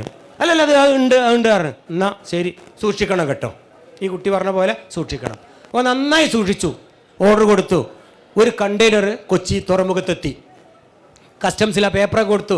കസ്റ്റംസുകാർ ഇവൻ്റെ മുഖത്ത് കയറി ചിരിച്ചിട്ട് അപ്പം സൈൻ ചെയ്ത് കൊടുത്തു. കൈക്കൂലിയും ചോദിച്ചില്ല, അധിക ടാക്സ് ഇല്ല, ഒന്നുമില്ല. സന്തോഷമായി കൈ കൊടുത്തു. ഇത്ര കൃത്യമായി ബിസിനസ് ചെയ്യുന്ന പ്രോപ്പർ ബില്ലടിച്ച് വരുന്ന ആദ്യത്തെ ഒരു ബില്ലായിരിക്കും. കസ്റ്റംസുകാർക്കൊക്കെ സന്തോഷമായി കൊടുത്തു. നേരെ കണ്ടെയ്നർ പൊളിച്ചത് പോലുമില്ല. കണ്ടെയ്നർ അവിടെ തുറന്നിട്ടില്ല. നേരെ അവൻ്റെ ഗോഡൗണിൽ കൊണ്ടുപോയി ഇങ്ങോട്ട് തുറന്നു. കറക്റ്റ് അതിൻ്റെ ഉള്ളിൽ സോളാർ ടൈല്. എന്ത് ടൈല്? ഓട്. ആ ഓടിൻ്റെ പേരാണ് സോളാർ ടൈൽ. കറണ്ടൊന്നും ഇന്ന് കിട്ടില്ല. എങ്ങനെയുണ്ട്? അങ്ങോട്ട് ബോധം അങ്ങോട്ട് വീണ് ഭാര്യ കൂടി എടുത്ത് താങ്ങി വെച്ച് വെള്ളമൊക്കെ കൊടുത്ത് കുറച്ച് കഴിഞ്ഞാൽ എനിക്ക് ഫോൺ കോൾ വന്ന് സംഭവം പണി പാളിട്ടോന്ന്. എന്തേന്ന് ചോദിച്ചു. ചൈനക്കാരൻ കറക്റ്റായിരിക്കും എനിക്ക് അയച്ചു തന്നു. എന്താണെന്ന് ചോദിച്ചു, സോളാർ ടൈൽ. അതിന് എഴുതിയിട്ടുണ്ട്, എഗ്രിമെൻറ്റിലൊക്കെ ഉണ്ട് ദിസ് സോളാർ ടൈലാണ്. കാരണം എഗ്രിമെൻ്റ് ഒരു 15 പേജ് ഉണ്ടാവും. ആരും വായിക്കില്ലല്ലോ. പിന്നെ ലെൻസും വേണ്ടേ? ഭയങ്കര ബുദ്ധിമുട്ടാണ്. വായിക്കില്ല. ആര് വായിക്കണ്? അപ്പോൾ അതിൽ എഴുതിയിട്ടുണ്ട് എന്ത്, ഇത് ഞങ്ങളുടെ ബ്രാൻഡ് നെയിമാണ് സോളാർ ടൈൽ. ഞങ്ങളുടെ പേരാണ് സോളാർ ടെൽ. സോളാർ എനർജിയെ, സൺറൈസിനെ, IR-നെ പ്രതിരോധിക്കാനും നിങ്ങളുടെ വീട്ടിന് നല്ല തണുപ്പ് നൽകാനും ഞങ്ങളുടെ സോളാർ ടൈൽ ഉപയോഗിച്ചോളി. ബെസ്റ്റാണ്. 60 റുപ്യ ഓടെ ഇന്ത്യയിൽ 30 റുപ്യ ഉള്ളൂ. അഥവാ 60 റുപ്യ കൊടുത്ത് കൊടുക്കുന്ന കസ്റ്റംസുകാർ സൈൻ ചെയ്ത് കൊടുക്കാതിരിക്കുമോ? ഇവനാകെ വയർത്ത് കുളിച്ചു. എൻ്റെ അടുത്ത് പിറ്റേ ദിവസം ഒരു കാറിൻ്റെ വീട്ടു മുന്നിൽ, സാറേ പറ്റിപ്പോയി, എന്തേത് വെച്ചു, ഒരു കണ്ടെയ്നർ സാധനം വന്നു, ഒന്ന് സഹായിക്കോ, നമ്മൾ പോവല്ലേ, വിസ ഞാനെടുത്തേരെ നിങ്ങൾക്ക്, എൻ്റെ ഒരു 60 ലക്ഷം റുപ്യയുടെ കുടുങ്ങിയിട്ടുണ്ട്, നമ്മൾ രണ്ടാളും കൂടി പോയി 10 ലക്ഷം റുപ്യയുടെ ചിലവല്ലേ വരൂ പോവാൻ. ഞാൻ പറഞ്ഞു പോയി, ആ പൈസ പോയി. കാരണം അവിടെ ഈ സാധനം അയക്കുമ്പോൾ ഒരു എഗ്രിമെൻ്റ് ഉണ്ട്, സാമ്പിൾ കിട്ടി, ബോധ്യപ്പെട്ടു, ഞാൻ സൈൻ ചെയ്തിട്ടുണ്ട്, MOU സൈൻ ചെയ്തിട്ടുണ്ട്, ഈ സ്പെസിഫിക്കേഷൻ സാറ്റിസ്ഫൈഡ് ആണ്, ഞങ്ങളുടെ ഫാക്ടറി ഇങ്ങനെയാണ് എന്നും പറഞ്ഞ് നമ്മൾ എഗ്രിമെൻറ്റ് സൈൻ ചെയ്തിട്ടുണ്ട് കൃത്യമായിട്ടും. ഇനി റീപ്ലേസ് ഇല്ല. പോയി അവിടെ കയറിയിട്ട് ഒരു കാര്യമില്ല. ഇങ്ങനെ മോനെ ഒരുപാട് ആൾക്കാരെ കോടികൾ പോയിട്ടുണ്ട്. Be careful. അപ്പോൾ എന്താ ചെയ്യാന്നല്ലേ, ഞാൻ നേരത്തെ ഒരു ചാർജർ ഉണ്ടാക്കുന്ന കാര്യം പറഞ്ഞു. ഇവിടെ നിന്ന് അങ്ങോട്ട് വിടും. ഇവിടെ ഇരുന്നിട്ട് ഇങ്ങനെ ചെയ്യൂല, നേരെ അങ്ങ് പോകും, ഫാക്ടറി കാണും. കാരണം 10-25 വർഷം അവിടെ പോയി പരിചയമുണ്ട്, അതിൻ്റെ ആളുകളെ കാണും. എന്നിട്ട് സർക്കാരിൽ രജിസ്റ്റർ ചെയ്ത റെസിപ്റ്റ് കാണണം, എനിക്ക് മീൻസ് ലൈസൻസ് കാണണം. എന്നിട്ട് സർക്കാരിൽ എൻക്വയറി ചെയ്യാനുള്ള ഒരു സെക്ഷൻ ഉണ്ട് അവിടെ. ഈ കമ്പനി ഉടായ്പ കളിക്കുന്നുണ്ടോ, ഇവന് വല്ല ബ്ലാക്ക് മാർക്കും ഉണ്ടോ, ഇവൻ വൈറ്റിലാണോ ബ്ലൂവിലാണോ യെല്ലോയിലാണോ കിടക്കണമെന്ന് നമ്മളെ ഗൾഫിലെ കമ്പനിയൊക്കെ അല്ലേ എന്ന പോലെ ചെക്ക് ചെയ്യാൻ അവിടെ കൺസൾട്ടൻസി വർക്ക് ചെയ്യുന്നുണ്ട്. അവരെടുത്ത് പോയിട്ട് ഒരു $1000 കൊടുക്കും. എന്നിട്ട് പറയും ആ കമ്പനിയെ കുറിച്ചുള്ള ഫുൾ റിപ്പോർട്ട് പറയും. $1000 പോയാലും റിപ്പോർട്ടിന് തരും. ആ റിപ്പോർട്ട് ഇങ്ങനെ വായിക്കുമ്പോൾ ഇവൻ ഉടായ്പാണെന്ന് കേൾക്കും. $1000 പോയി, അത്രയല്ലേ മോനെ പോവുള്ളൂ. അല്ലെങ്കിൽ നല്ല റിപ്പോർട്ട് കിട്ടും. അങ്ങനെയാണ് ചൈനയിലേക്കൊക്കെ ഒരു ഓർഡർ കൊടുക്കേണ്ടത്.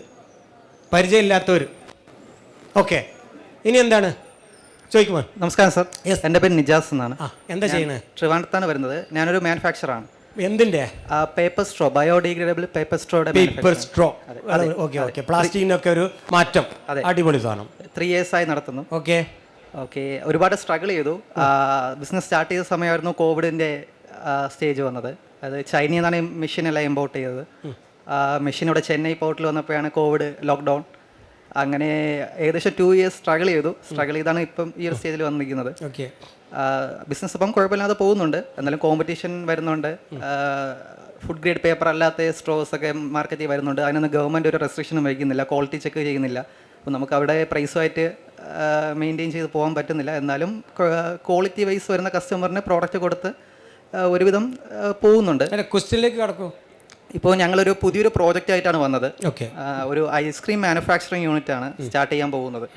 അപ്പോൾ അതൊരു അത്യാവശ്യം വലിയൊരു ഇൻവെസ്റ്റ്മെൻറ്റ് പ്രോജക്റ്റാണ് ഞങ്ങളെ സംബന്ധിച്ചിടത്തോളം. ഒരു 10 Cയുടെ പ്രോജക്റ്റാണ് ഞങ്ങൾ ചെയ്തത്. അപ്പോൾ ഞങ്ങൾക്ക് ഇപ്പോഴും ഇൻവെസ്റ്ററിലേക്ക് എത്തിപ്പെടാനായിട്ട് പറ്റുന്നില്ല. ചെല്ലുമ്പോൾ എല്ലാവരും അവർ ഒന്ന് പറയുന്നൊരു പ്രീവിയസ് എക്സ്പീരിയൻസ് നിങ്ങൾക്ക് ഈ മേഖലയിൽ ഉണ്ടോ എന്നുള്ളതാണ് ഒരു ചോദ്യം ചോദിക്കുന്നത്. Very good question. പക്ഷേ സർ, ഞാനൊരു IT ഫീൽഡിൽ നിന്ന് ബിസിനസ്സിലേക്ക് പാഷനായി വന്നതാണ്. ഒരു ജോബ് ക്വിറ്റ് ചെയ്ത് വന്നതാണ്. അതും എനിക്ക് മാനുഫാക്ചറിങ് സെക്ടറിനോട് ഭയങ്കര ഒരു ക്രൈസായിട്ട് ഞാൻ ജോബ് ക്വിറ്റ് ചെയ്ത് വന്നതാണ്. അപ്പോൾ എൻ്റെ ഒരു എക്സ്പീരിയൻസിൽ ഇന്ന് നമുക്ക് മാർക്കറ്റിൽ നിന്ന് എന്തും പഠിക്കാൻ പറ്റും. പ്രീവിയസ് എക്സ്പീരിയൻസിൻ്റെ ഒരു ആവശ്യമില്ല എന്ന് ഈ 3 വർഷം കൊണ്ട് മനസ്സിലാക്കിയ ഒരു വ്യക്തിയാണ് ഞാൻ. ഇപ്പോൾ എൻ്റെ ഒരു സ്റ്റാഫ് കളഞ്ഞിട്ട് പോയാലും എനിക്ക് ആ പേപ്പർ സ്ട്രോ ഉണ്ടാക്കാനുള്ള കഴിവ് എനിക്കുണ്ട്. അപ്പോൾ അത് നിങ്ങളിപ്പോൾ പ്രോബ്ലം ഇൻവെസ്റ്റ്, അതെ, ഈ ഒരു പ്രീവിയസ് എക്സ്പീരിയൻസിന്റെ പേരിലാത്തത് കൊണ്ട് നിങ്ങളെ ഡിപ്പെൻഡ് ചെയ്യുന്നില്ല. അതെ. പക്ഷെ ഞങ്ങൾ എന്ത് ചെയ്യുമെന്നാണ് ചോദ്യം. മാർക്കറ്റ് സ്റ്റഡി നടത്തി. ഞങ്ങളിൽ എല്ലാ ഡേറ്റാ ബേസും ഉണ്ട്. അത്യാവശ്യം നല്ല രീതിയിൽ മാർക്കറ്റ് സ്റ്റഡി നടത്തിയാണ് വന്നത്. പിന്നെ കേരളത്തിലെ ട്രേഡ് യൂണിയൻ്റെ എനിക്ക് പ്രീവിയസ് ആയിട്ടുള്ള ഒരു എക്സ്പീരിയൻസ് ഉള്ളതുകൊണ്ട് ഇവിടുന്ന് പ്രോജക്റ്റ് ഞങ്ങൾ തമിഴ്നാട്ടിലേക്കാണ് ഷിഫ്റ്റ് ചെയ്തത്. ഫാക്ടറി ഓപ്പറേഷൻസ് കേരളത്തിലും ഫാക്ടറി തമിഴ്നാട്ടിലേക്കാണ് സെറ്റപ്പ് ചെയ്തിരിക്കുന്നത്. ലാൻഡ് അക്വിസിഷൻ്റെ പേപ്പർ വർക്ക് എല്ലാം നടന്നുകൊണ്ടിരിക്കുകയാണ് ഇപ്പോൾ. പക്ഷേ നമുക്ക് ഫർദർ ഇൻവെസ്റ്റ്മെൻറ്റിലേക്ക് പോകാനായിട്ട് ഇൻവെസ്റ്ററിനെ അപ്രോച്ച് ചെയ്യുമ്പോൾ ഈ പ്രശ്നം വരുന്നത്. ഓക്കെ. ആ പറഞ്ഞ പോയിന്റ്, പ്രിവ്യൂസ് എക്സ്പീരിയൻസ് ഇല്ലാത്തത് കൊണ്ട് പണം തരാൻ ആളുകൾ മുന്നോട്ട് വരുന്നില്ല എന്നാണ് പുള്ളിയുടെ പ്രോബ്ലം ആണല്ലോ. സത്യത്തിൽ ഇന്ന് ഇവിടെ നടന്നുകൊണ്ടിരിക്കുന്ന വലിയ വലിയ പ്രോജക്റ്റുകളൊക്കെ ആളുകൾ ഇൻവെസ്റ്റ് ചെയ്യുന്നത് അദ്ദേഹത്തിൻ്റെ പ്രിവ്യൂസ് എക്സ്പീരിയൻസ് വിജയിച്ചത് കൊണ്ടാണ്. ആദ്യത്തെ പ്രോജക്റ്റ് എങ്ങനെ വിജയിച്ചു? അത് സ്വന്തം പോക്കറ്റിൽ നിന്ന് ക്യാഷ് എടുത്ത് ചെയ്തിട്ടുണ്ടാകും, സ്വന്തം പറമ്പ് പണയം വെച്ച് ചെയ്തിട്ടുണ്ടാകും, അല്ലെങ്കിൽ 3-4 ഫാമിലി ആ ഫണ്ടിട്ട് നട്ടായാലും വേണ്ടി ലാഭമായാലും വേണ്ടില്ല ആ ബിസിനസ് സ്റ്റാർട്ട് ചെയ്തു, വിജയിപ്പിച്ചു. ആ വിജയിച്ചവരാണ് അടുത്ത സെക്കൻഡ് ലെവലിൽ ഒരു മെഗാ പ്രോജക്റ്റ് ഏറ്റെടുക്കുക. അപ്പോൾ അവിടെ ഇൻവെസ്റ്റേഴ്സ് വരും. മോൻ അങ്ങനെ ഒരു എക്സ്പീരിയൻസ് ഇല്ലാത്തത് കൊണ്ട് ആളുകൾ അങ്ങനെയല്ല സാർ. ഇപ്പോൾ പറയുന്നത് വെച്ചാൽ നമ്മൾ ഈ ഐസ്ക്രീം മാനുഫാക്ചറിങ്ങിൽ നിങ്ങൾക്ക് എന്ത്, നിങ്ങളൊരു സെയിൽസ് പേഴ്സൺ ആയിരുന്നോ അല്ലെങ്കിൽ ഈ പ്രോഡക്റ്റ് നിങ്ങൾ ഡിസ്ട്രിബ്യൂഷൻ ചെയ്തിട്ടുണ്ടോ എന്നുള്ള ക്വസ്റ്റ്യനാണ് ചോദിക്കുന്നത്. സാറ് പറഞ്ഞ പോലെ ഞാൻ എൻ്റെ സ്വന്തം വീട് പണയം വെച്ചാണ് ഞാൻ ഫസ്റ്റ് ബിസിനസ് സ്റ്റാർട്ട് ചെയ്തത്, ഈ ഒരു സ്റ്റേജിൽ ഇപ്പോൾ വന്ന് നിൽക്കുന്നത്. അല്ല, അത്തരം ചോദ്യങ്ങൾക്കൊന്നും ഒരു ആൻസർ കൊടുക്കേണ്ട. നിങ്ങൾ നേരത്തെ പറഞ്ഞ പോലെ നിങ്ങളെക്കാളും എക്സ്പീരിയൻസ് ഉള്ള ആളെ ഹയർ ചെയ്യാൻ കിട്ടും. ഇന്ന് ഒരു ചീഫ് എക്സിക്യൂട്ടീവ് ഓഫീസർ 5ഉം 10ഉം കമ്പനിയൊക്കെ വിജയിപ്പിച്ച് കൊടുത്ത് ഒരുപാട് മാർക്കറ്റിങ്ങിൽ എക്സ്പീരിയൻസ് ഉള്ള സക്സസ് ആയ എന്തുണ്ട് സിഇഒമാരെ, സ്മാർട്ട് ചീഫ് എക്സിക്യൂട്ടീവ് ഓഫീസർമാരെ നമ്മൾ കമ്പനിയിൽ വെച്ച് കഴിഞ്ഞാൽ ആ പ്രോബ്ലം പരിഹരിക്കാം. അപ്പോൾ ഒരിക്കലും ആ ഒരു ചോദ്യത്തിന് പ്രസക്തി ഇല്ല. അപ്പോൾ നിങ്ങളുടെ പ്രോജക്റ്റ് പ്രോപ്പറായി നിങ്ങൾക്ക് അവരെ കൺവിൻസ് ചെയ്യാൻ കഴിഞ്ഞിട്ടില്ല എന്നുള്ളതാണ്. അതാണ്, അല്ലാതെ നിങ്ങളുടെ എക്സ്പീരിയൻസ് അല്ല. അവിടെ നിങ്ങൾക്ക് ഹയർ ചെയ്യാം, എക്സ്പീരിയൻസ് ഉള്ള ആളെ വെച്ചില്ലേ, അവരല്ലേ കാര്യങ്ങൾ നടത്തുന്നത്. ഞങ്ങൾക്ക് മുംബൈ ബേസ്ഡ് ആണ് R&D ടീം. ഓക്കെ, അപ്പൊ നല്ല കഴിവുള്ള ആളുകൾ മുന്നിലുണ്ട്. ആ കഴിവുള്ള ആളുകൾ അവർ പറയണം, യെസ് ഞാനാണിത് ചെയ്യുന്നത്, I have so and so experience, this is the project, ഇതാണ് എൻ്റെ DPR എന്ന് പറഞ്ഞ് ഇൻവെസ്റ്റേഴ്സിനെ കൺവിൻസ് ചെയ്യാനുള്ള കപ്പാസിറ്റി ഉള്ള ഒരാളെ നിങ്ങൾ വെച്ച് നിങ്ങളെ പ്രോബ്ലം പരിഹരിക്കും. സൊല്യൂഷനും നിങ്ങൾ പറഞ്ഞു, പ്രോബ്ലം നിങ്ങൾ പറഞ്ഞു. കാരണം നിങ്ങൾക്ക് എക്സ്പീരിയൻസ് ഇല്ലെങ്കിലും എക്സ്പീരിയൻസ് ഉള്ളവരെ വെക്കാൻ പറ്റും. ഇന്ന് മാർക്കറ്റിൽ ഒരു പ്രോബ്ലം അല്ല. ആക്ച്വലി ഇവിടെ വന്നത് അതിനാണ്, ഇൻവെസ്റ്റേഴ്സിനെ കണ്ട് ഞങ്ങൾ അത് നമുക്ക് വേറെ നോക്കാം. പ്രോജക്റ്റ് നമുക്ക് ഞാൻ പറഞ്ഞല്ലോ ഒരു കോമൺ ഫെസിലിറ്റി വരുന്നുണ്ട്. നിങ്ങളെ പ്രോജക്റ്റ് ഒന്ന് സബ്മിറ്റ് ചെയ്യുക, ആളുകൾ വരും. ഇൻവെസ്റ്റേഴ്സ് മീറ്റ് ഒക്കെ ഇനി നടക്കും, പയ്യെ നടക്കും. അപ്പോൾ നമ്മളൊരു അവയർനെസ് പ്രോഗ്രാമാണ്. ഓക്കെ, അപ്പോൾ പുള്ളിയുടെ ചോദ്യത്തിലെ കോമൺ ആൻസറാണ് ഞാൻ പറഞ്ഞത്. നമ്മളൊരു പ്രോജക്റ്റ് ആദ്യം സ്റ്റാർട്ട് ചെയ്യുന്ന പ്രോജക്റ്റ് ആണെങ്കിൽ ഒരുപാട് പാർട്ട്നേഴ്സിനെ വച്ചല്ല തുടങ്ങേണ്ടത്. അതിൻ്റെ ഐഡിയ എൻ്റേതാണെങ്കിൽ എൻ്റെ കോൺഫിഡൻസ് ആണ് വിജയിപ്പിക്കുമെന്ന്. അപ്പം ഞാൻ കുറച്ച് സ്ട്രഗിൾ ചെയ്യണം, അതിലേക്ക് പണം കൂടുതലിടണം, എന്നിട്ട് എൻ്റെ റിലേറ്റീവായ ആരെങ്കിലോടൊക്കെ പറഞ്ഞ് എന്നോട് വിശ്വാസമുള്ള ആളുടെ ഫണ്ടും അതിലിട്ട് ഞാനത് വിജയിപ്പിച്ച് കാണിക്കണം. അത് വിജയിച്ച് കഴിഞ്ഞാൽ പിന്നെ എനിക്ക് അടുത്ത പ്രോജക്റ്റിന് ഫണ്ട് ഒരു പ്രശ്നമേ അല്ല, ആളുകൾ വരും. അങ്ങനെയാണ് ഇവിടെ വിജയിച്ചിട്ടുള്ളത്. ഓക്കെ, ഏതായാലും നമ്മൾ അടുത്ത സെഷനിലേക്ക് കിടക്കാം. എന്താണ് ഇനി അടുത്ത ചോദ്യങ്ങൾ പിന്നീടാവും കേട്ടോ, കാരണം ഇതാ ടോപ്പിക് ഒന്നാണ്ട് പൂർത്തിയാക്കട്ടെ. ഞാൻ നേരത്തെ കത്തിച്ച് വെച്ച LED ഇപ്പോഴും ആർക്കെങ്കിലും ഒന്ന് വന്നതൊന്ന് ഫീൽ ചെയ്യാൻ വരും. ഇത് ചൂടുണ്ടോന്നൊന്ന് ഫീൽ ചെയ്യേ, ഒന്ന് പിടിക്കുക, ഒന്ന് ഇവിടെ ഉടക്കൊന്ന് പിടിക്കുക. എന്തെങ്കിലും ഉണ്ടോ? അറിഞ്ഞിട്ടുണ്ടോ സാധനം? ഒരു മാറ്റമില്ല, ഒരു പൊടി ചൂടില്ല. അപ്പോൾ ഈ ബൾബ് വർഷങ്ങളോളം നിൽക്കും എന്നതിന് ഇത്രയും പോരെ സാറേ? ഒരു സിമ്പിൾ ആശയം, അത്രയേ ഉള്ളൂ അതോട് ഉദ്ദേശിക്കുന്നത്. ഓക്കെ, ഇനി ചെറിയ 1-2 ടെക്നോളജി ഡെമോൺസ്ട്രേഷൻ കാണിച്ചിട്ട് നമുക്ക് കുറഞ്ഞുള്ള ഇവിടെ ബാക്കി കാണിക്കാൻ, അതോടുകൂടി നമ്മുടെ സമയം കടക്കും എനിക്ക് തോന്നുന്നു. എനിവേ, ഇപ്പോൾ ഒരു പുതിയ ആശയം ചൈനയിൽ രൂപം കൊണ്ടുവരുന്നുണ്ട്. LED കൊണ്ടുള്ള ഓർണമെൻറ്റ്സ്, ആഭരണങ്ങൾ. ഭയങ്കര സംഭവം. ഒരു സ്റ്റാർട്ടപ്പ് തുടങ്ങിയതാണ് ചൈനയിൽ. ബാങ്കിൾ, വളകൾ, ലേഡീസിൻ്റെ കമ്മൽ, ലോക്കറ്റ് ഒക്കെ ഇപ്പോൾ വരും ഒന്നായിട്ട്. ഇപ്പം എന്നെ വിളിച്ചിരുന്നു, ആ കമ്പനി വിളിച്ചിരുന്നു, ഞാൻ അടുത്ത മാസം പോകുന്നുണ്ട്. എന്തിനു വാങ്ങാനല്ല, അത് പഠിക്കാൻ. എന്താണ് ഒരു പുത്തൻ ആശയമാണ് അതൊക്കെ. സ്ത്രീകളുടെ ആഭരണങ്ങളൊക്കെ LED കൊണ്ടായി എങ്ങനെ ഉണ്ടാവും? ആ വളയൊക്കെ പ്രോഗ്രാം ചെയ്യുക, അത് വയർലെസ് ചാർജറാണ് അതിനകത്ത്. ബാങ്കിൾ വള, ആ വളയൊക്കെ ആ ഡ്രസ്സിൻ്റെ കളർ പ്രോഗ്രാം ചെയ്യുക, ഒരു ആപ്പാണ്. അപ്പോൾ കാതിലൊരു കമ്മലിട്ടിട്ട് ഏത് നിറം വേണമെന്ന് പ്രോഗ്രാം ചെയ്യുക. എങ്ങനെ ഉണ്ടാവും ഇവിടെ? എന്താ ആശയല്ലേ? എവിടുന്ന് ഈ തലയൊക്കെ വെച്ച് നിങ്ങൾക്ക് വരുന്നത്? കാലിൽ പാദസാരം പോലെ അത് സാധനം, ഇതിലെ ലോക്കറ്റ്, ആ ലോക്കറ്റിലൊക്കെ വിവിധ ഡയമണ്ട് പോലെ കളർ ഇങ്ങനെ മാറ്റി കളിക്കുക, ഇങ്ങനെ തിളങ്ങും. കാരണം എന്താ? ഇത് ആപ്പിലാണ് അതിൻ്റെ പരിപാടി. അതിൻ്റെ കളറും കാര്യങ്ങളൊക്കെ ചേഞ്ച് ചെയ്യുന്ന ആ ഡ്രസ്സിനനുസരിച്ചാണ്. അങ്ങനെ ഓരോ ഡ്രസ്സിനും ഓരോ ഡിസൈനിങ് ആയിട്ട് നമുക്ക് ആഭരണത്തെ മാറ്റാൻ പറ്റും. കമ്മൽ, അതുപോലെ പേന ഇറക്കിയിട്ടുണ്ട്, പ്രോഗ്രാമബിൾ പേന. ആ, ഏത് കളറ് അത് പ്രോഗ്രാം ചെയ്താൽ മതി, ആ കളറ് മഷി വരും, കുഞ്ഞ് പേന. ഇങ്ങനെ 100 കണക്കിൽ പുത്തൻ ഐഡിയകൾ ഡെവലപ്പ് ചെയ്ത് അവർ വിളിച്ചിട്ടുണ്ട്. ജസ്റ്റ് അതിൻ്റെ ഒരു ഹിൻറ്റുകളെ തന്നതാണ്. ക്യാൻഡൽ ഫെയർ വരുന്നുണ്ട്, താല്പര്യമുള്ളവരൊക്കെ ഒന്ന് പോകണം. നിങ്ങളുടെ ആദ്യത്തെ ഇൻവെസ്റ്റ്മെൻറ്റ് അതൊക്കെ ആവട്ടെ. ഐഡിയ പഠിക്കാൻ പോവുക, ഒരു ഐഡിയ പഠിക്കാൻ പോവുക. ചിലപ്പോൾ ഒരു 1-2 ലക്ഷം രൂപയായിരിക്കും നിങ്ങളുടെ ഇൻവെസ്റ്റ്മെൻറ്റ്. ഒരുപാട് തോട്ട്സ് കിട്ടും. പല പാക്കേജുകളും പലയിടത്തും പോകുന്നുണ്ട്. ഒന്ന് പഠിക്കാൻ പോകാൻ ശ്രമിക്കും. അതുപോലെ ബാഗ് ഇറങ്ങിയിട്ടുണ്ട് കേട്ടോ, ഇവിടെ മാർക്കറ്റിൽ വന്നില്ലേ LED കൊണ്ടുള്ള ബാഗ്. അടിപൊളി ബാഗ്, നല്ല ക്വാളിറ്റി ഉള്ള bag, laptop bag, school bag, bag ഒക്കെ LED, ഫുൾ LED. ആകെ കൂടി ഇങ്ങോട്ട് എന്ത് രസമാണ്. ചെറിയ KG കുട്ടികൾ അതായിട്ട് പോകുമ്പോൾ ബാക്കിൽ ഇങ്ങനെ നോക്കിയാൽ അവർ ആ ഡ്രസ്സിൻ്റെ നിറത്തിലെ ബാഗ് ഇങ്ങനെ ഡാൻസ് ചെയ്ത് പോകും. എന്തായാലും സ്കൂളിലേക്ക് പോകണം എന്നൊരു വാശി പിടിക്കുക കുട്ടികൾ, ഉറപ്പല്ലേ? അങ്ങനെ ഒരുപാട് ഐഡിയാസ് ഉണ്ട്. ഇനിയും പുതിയ ഐഡിയകളൊക്കെ IoT ബേസ്ഡ് ഒരുപാട് പ്രൊഡക്റ്റുകൾ വരുന്നുണ്ട്. ഇതൊക്കെ നിങ്ങൾക്ക് അറിയാം. ഞാൻ അതിൻ്റെ വിശദീകരണത്തിലേക്ക് കടക്കുന്നില്ല. ഇത് ഈ പ്ലാസ്റ്റിക്കിൻ്റെ മേലെയാണ് ഈ വർക്ക് ചെയ്യണത്. ഇങ്ങനെയാണ് വയർലെസ് ചാർജർ. കാണുന്നില്ലേ, ഇത് കത്തുന്നുണ്ടല്ലോ, ഇത് കണ്ടോ, ബൾബ് കത്തുന്നുണ്ട്. എന്തിവിടെ ചെയ്തിട്ടുള്ളൂ? കുറഞ്ഞ കമ്പി ചുറ്റേ ഇവിടെ ഉണ്ടാക്കിയിട്ടുള്ളൂ. ആർക്കും ഉണ്ടാക്കാൻ പറ്റുന്നതാണ്. എന്നാൽ ഈ കമ്പി വെച്ച് വലിയ 1000 കോടിയോളം ഇൻവെസ്റ്റ് ചെയ്ത ഒരു കമ്പനി ചൈനയിൽ സ്റ്റാർട്ടപ്പ് ചെയ്തിട്ടുണ്ട്. എന്താ അവരുടെ ഉദ്ദേശം? ബൾബുകളൊക്കെ വയർലെസ് ആക്കുക. LED ബൾബിന് വയറിങ് വേണ്ട, ചാർജറുകൾക്ക് ഇനി വയറ് വേണ്ട. ഇതാണ് അവരുടെ ഐഡിയ. അതിന് വേണ്ടിയിട്ടുള്ള പുതിയ ടെക്നോളജി ഒന്നുമല്ല ഇത്. ഇത് 10-50 കൊല്ലം മുമ്പ് ഡെവലപ്പ് ചെയ്താണ്. ഇന്നും ഇന്നലെ കണ്ടുപിടിച്ചതൊന്നുമല്ല ഈ വയർലെസ് പവർ എന്ന് പറയുന്നത്. ഈ കോയിലും LED-യും ഇൻഡക്ടറും ഒക്കെ എത്രയോ കാലം മുമ്പുണ്ട്. മൊബൈൽ ഫോണിൽ ചാർജറിൽ ഒരു വയർലെസ് വന്നത് ഈ അടുത്ത കാലത്താണ്. പക്ഷേ ഇത് ഇന്നിപ്പോൾ കണ്ടെത്തിയതാണോ? 50 കൊല്ലം മുമ്പേ കണ്ടെത്തിയതാണ്. എന്നാൽ ഇന്ന് വരെ നമുക്ക് ഇതുപോലത്തെ ഒരു ഉൽപ്പന്നം ഉണ്ടാക്കാൻ നമ്മൾ ചിന്തിച്ചിട്ടുണ്ടോ? എന്നാൽ ഇതേ അവർ ഉൽപ്പന്നം ഉണ്ടാക്കി, ഇതേ ഒരു പുതിയ കമ്പനി സ്റ്റാർട്ട് ചെയ്തിട്ടുണ്ട്. അതിൻ്റെ മാർക്കറ്റിങ്ങിന് വേണ്ടിയിട്ടും ഇത് ഇന്ത്യയിൽ പ്രൊമോട്ട് ചെയ്യാനും എന്നെ വിളിച്ചിട്ടുണ്ട്. അടുത്ത മാസം ഞാൻ പോവുകയാണ്. പക്ഷെ അപ്പോഴേക്കിന് ഞാനിവിടെ അത് ഡെവലപ്പ് ചെയ്തു. ഇത് അവർക്ക് മാത്രം പറ്റുന്നതല്ല, ആർക്കും ചിന്തിച്ചാൽ ചെയ്യാൻ പറ്റുന്നതാണ്. ഇതിൽ വലിയ കാര്യമൊന്നുമില്ല. അതേപോലെ ഇതേ ഐഡിയ ആണ് കുറച്ചും കൂടി പവർഫുൾ ആക്കിയിട്ട് നമ്മുടെ EVയുടെ വയർലെസ് ചാർജർ ഇന്ന് ദുബായിലെ റോട്ടിൽ ഓടുന്നുണ്ട്. കണ്ടില്ലേ? ദുബായിലെ റോട്ടിൽ ഇന്ന് ഓടിക്കൊണ്ടിരിക്കുകയാണ്. എന്താണ് അവിടെ ചെയ്തത്? റോഡ് തുറന്ന് ഇത്തരം കോയിലുകൾ സ്ഥാപിച്ച് കാറിനെ ഇനി അങ്ങനെ ചാർജാക്കും. ഈ ആശയം എന്തുകൊണ്ട് നമ്മുടെ രാജ്യത്താരും ചെയ്യുന്നില്ല?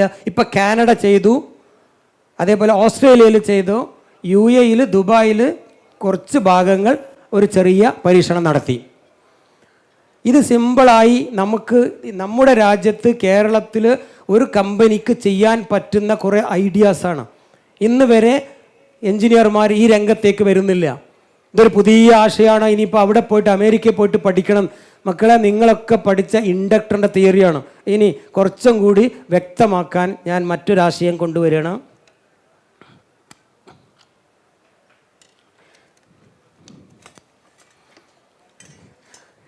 അതിൻ്റെ ഉള്ളിൽ ഞാൻ വെച്ചത് ഇത് മാത്രമേ ഉള്ളൂ.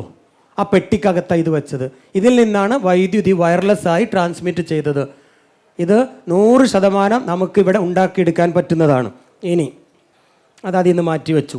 ഇനി എങ്ങനെയാണ് ഒരു വയർലെസ് വൈദ്യുതി വർക്ക് ചെയ്യുന്നതെന്നുള്ളതിൻ്റെ സിമ്പിൾ ആശയം നിങ്ങളെ പരിചയപ്പെടുത്താൻ ഒരു സാധാരണ നിങ്ങൾ വീട്ടിൽ ഉപയോഗിക്കുന്ന ഒരു കുക്ക് വെയർ അല്ല, ഇൻഡക്ഷൻ കുക്ക്.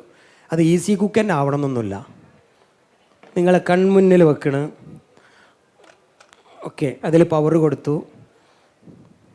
ഇനി ഇതൊരു സാധാരണ ബൾബ്. വയർലെസ് ചാർജർ ഉണ്ടാക്കാൻ നാളെ 2 വീലറിൻ്റെ വയർലെസ് ചാർജർ കേരളത്തിൽ നിർമ്മിക്കണം. അതിനുവേണ്ടി പറയുന്നത് നാളെ 3 വീലറിൻ്റെ EV ചാർജർ വയർലെസ്സായി വീട്ടുമുറ്റത്ത് വെച്ച് ഓട്ടോറിക്ഷ അങ്ങ് 3 വീലർ പോകുമ്പോൾ 2 വീലർ കൊടുന്ന് ഷെഡിൽ നിർത്തുമ്പോൾ ഓട്ടോമാറ്റിക്കായിട്ട് നമ്മുടെ വീട്ടിൽ നിന്ന് അതിലേക്ക് കറണ്ട് കയറണം. പിറ്റേ ദിവസം എടുത്തിട്ട് പോകാൻ മറക്കില്ല, ചാർജ് ചെയ്യാൻ മറക്കില്ല. ഈ ടെക്നോളജി വലിയ ചിലവേറിയതല്ല. ആർക്കും നമ്മുടെ കൊച്ചു കേരളത്തിൽ ഇങ്ങനെ ഒരു കമ്പനി തുടങ്ങാവുന്നതേ ഉള്ളൂ.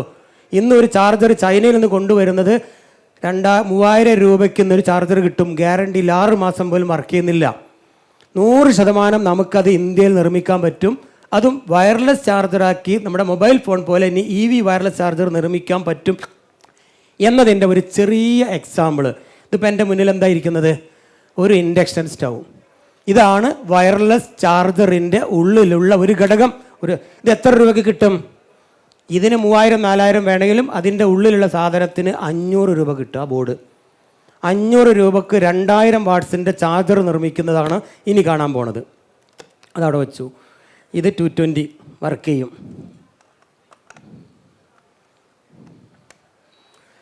ഇതൊരു സാധാരണ ബൾബ്, അതിനാണ് ഇത് കത്തിച്ച് കാണിച്ചു തന്നത്. ഇനി ഞാൻ ചെയ്യാൻ പോണത് നോക്കിക്കോ. ഇവിടെ നേരത്തെ കുഞ്ഞ് കമ്പികളാണ് ചുറ്റിയത്. ഇപ്പം ഞാൻ 200 വാട്ട്സിൻ്റെത് ചുറ്റി, കുറച്ച് വണ്ണുള്ളത് ചുറ്റി. എന്നിട്ട് എന്താ ചെയ്യാൻ പോണത് നോക്കിക്കോ.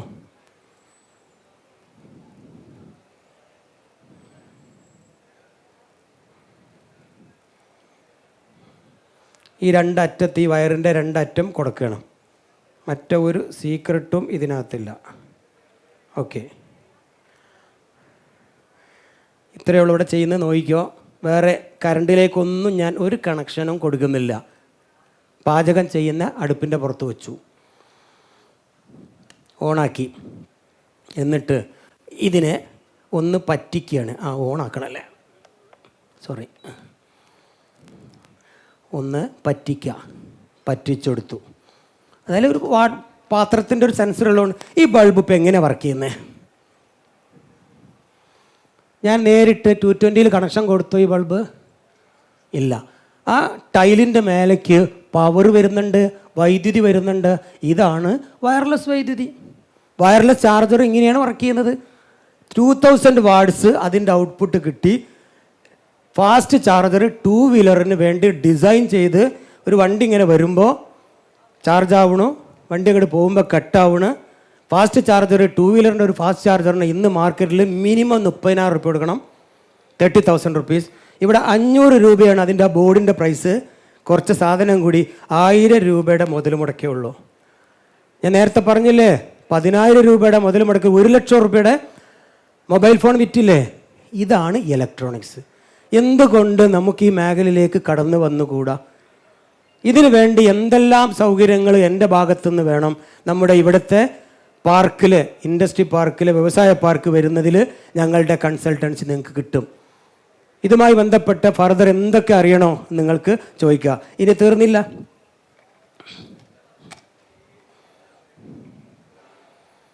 എത്ര അകലേക്ക് സാധനം വരുന്നുണ്ട് നോക്കൂ. ഇതാ ഇല്ലേ, ഇത്ര ഉയരത്തിൽ വന്നില്ലേ?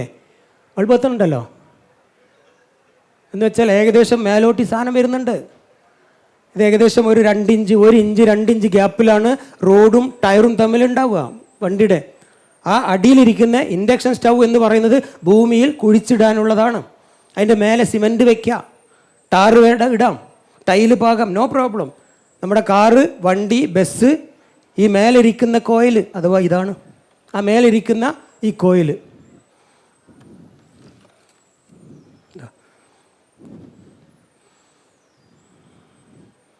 ഉണ്ടല്ലേ? ഇത്രയേ ഉള്ളൂ, ഒന്നും കൊടുത്തിട്ടില്ല. ഇനി നമുക്ക് ഇഷ്ടമുള്ള അത്ര വൈദ്യുതി ഉണ്ടാക്കുക.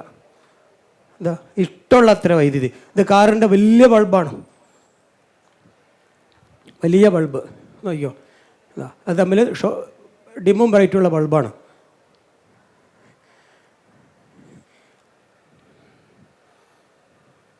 ഉണ്ടല്ലോ, എന്തേ ഉള്ളൂ ഉണ്ടോ?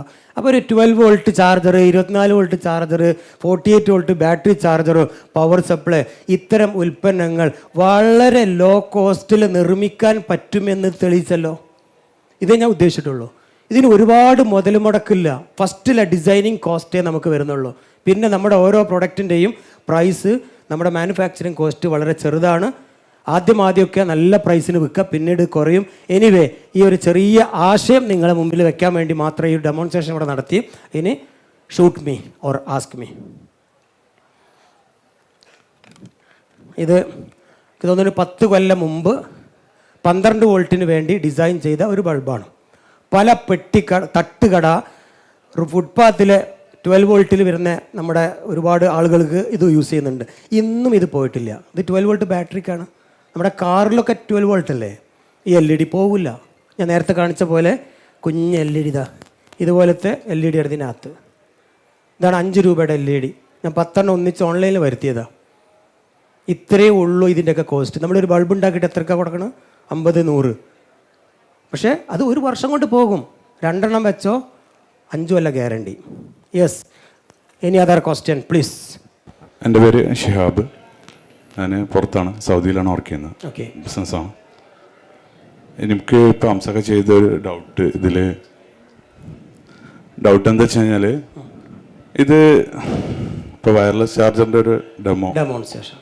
ഇപ്പോൾ ഈ ബൾബ് കണ്ടിന്യൂസ് ആയിട്ട് കത്തിക്കൊണ്ടിരിക്കുന്നില്ല. അപ്പോൾ ചാർജറിലും അതേപോലെ തന്നെ കണ്ടിന്യൂഷൻ കിട്ടുമോ എന്നുള്ളതാണ് എൻ്റെ ഡൗട്ട്. ഇപ്പം ഞാൻ ഓണാക്കാൻ അപ്പം നിങ്ങളൊരു ചാർജറിൻ്റെ കൂടെ ഒരു പാത്രം കൊടുക്കേണ്ടി വരില്ലേ? ഞാൻ എന്തിനാ ഈ പാത്രം ഇതൊക്കെ ആയിട്ട് വന്നത് എന്തിനാ? ഇന്ന് നിലവിൽ എൻ്റെ വീട്ടിൽ ഭാര്യ പാചകം ചെയ്യുന്ന അടുപ്പമായിട്ട് വന്നതാണ്. അതിൽ ഈ പാത്രം വച്ചാലേ ഓണാകൂ. അതൊക്കെ ഇല്ലാണ്ടാക്കുക. അതിൻ്റെ ഉള്ളിലെ സെൻസർ എടുത്ത് പറിച്ചിട്ട് മതി. ഞാൻ ആ പച്ചയ്ക്ക് ഇത് ഇങ്ങനെ തന്നെ കാണിക്കണ എന്തിനാണ്? ഇതിൻ്റെ റിയൽ വർക്കിംഗ് അറിയാം. ആ സെൻസർ അങ്ങോട്ട് ഒഴിവാക്കിയാൽ ഈ ബ്ലിങ്കിങ് ഒന്നും ഉണ്ടാവില്ല. അവിടെ പാത്രം ഇല്ലാത്തതുകൊണ്ട് ഓണായി നോക്കുക, പാത്രം ഉണ്ടോ ഇല്ലയോ, അങ്ങനെ ചെയ്യണം കേട്ടോ. അപ്പം പാത്രം വെച്ച് കഴിഞ്ഞാൽ കണ്ടിന്യൂഷൻ. ആ പാത്രം വെച്ചപ്പോൾ വെള്ളം ഒഴിച്ചപ്പോൾ ഒക്കെ നമുക്ക് വെള്ളം തരും ടുമോസ് തന്നെ അവിടെ കിടക്കും അത് കേട്ടോ. അത് മാത്രമല്ല പാത്രമേ വേണ്ട, അതിനുള്ളിൽ പാത്രത്തിൻ്റെ സെൻസർ കൊണ്ട് കട്ട് ചെയ്താൽ മതി. അപ്പോൾ ബൾബ് ഈ പാത്രം വെച്ചാൽ നീ കണ്ടിന്യൂ ആയിട്ട് ഓണാവണം കേട്ടോ. ചെയ്തോളും പറഞ്ഞാൽ കേൾക്കില്ലേ? പാവം അവർ സാധാരണക്കാരൻ്റെ സംശയമാണത്. അങ്ങനെ ചോദിക്കണം. ഇവിടെ എല്ലാവരും ടെക്നോളജിയും എക്സ്പേർട്ടൊന്നുമല്ല. ഒരു സിമ്പിൾ ക്വസ്റ്റ്യൻ ആണെങ്കിലും. Thank you. നമ്മളെ ഫീൽഡ് ഇതല്ല. അപ്പോൾ എന്ത് കാര്യം സംശയം തോന്നിക്കഴിഞ്ഞാൽ ചോദിക്കും. അത്തരം സാധാരണക്കാരെ സംശയം ചോദിക്കട്ടെ. അത് വരെ എനിക്ക് ഭയങ്കര ഇഷ്ടമാണ്. എൻ്റെ ചാനലിലൊക്കെ ഒട്ടനവധി ആൾക്കാർ പിന്നെ ടെക്നോളജി എക്സ്പേർട്ടൊന്നുമല്ല, ഒരു 30 to 50 സാധാരണക്കാരായ ആൾക്കാർ എൻ്റെ ചാനലിൻ്റെ മുന്നിൽ. എൻ്റെ ചാനൽ കാണുന്ന ആൾക്കാരൊന്ന് കയ്യൊന്നിക്കോ? മാഷാ അല്ലാ, ഓൾമോസ്റ്റും. പിന്നെ ഇപ്പോൾ നിങ്ങൾ കാണുന്നുണ്ട്. Okay, customer interaction please.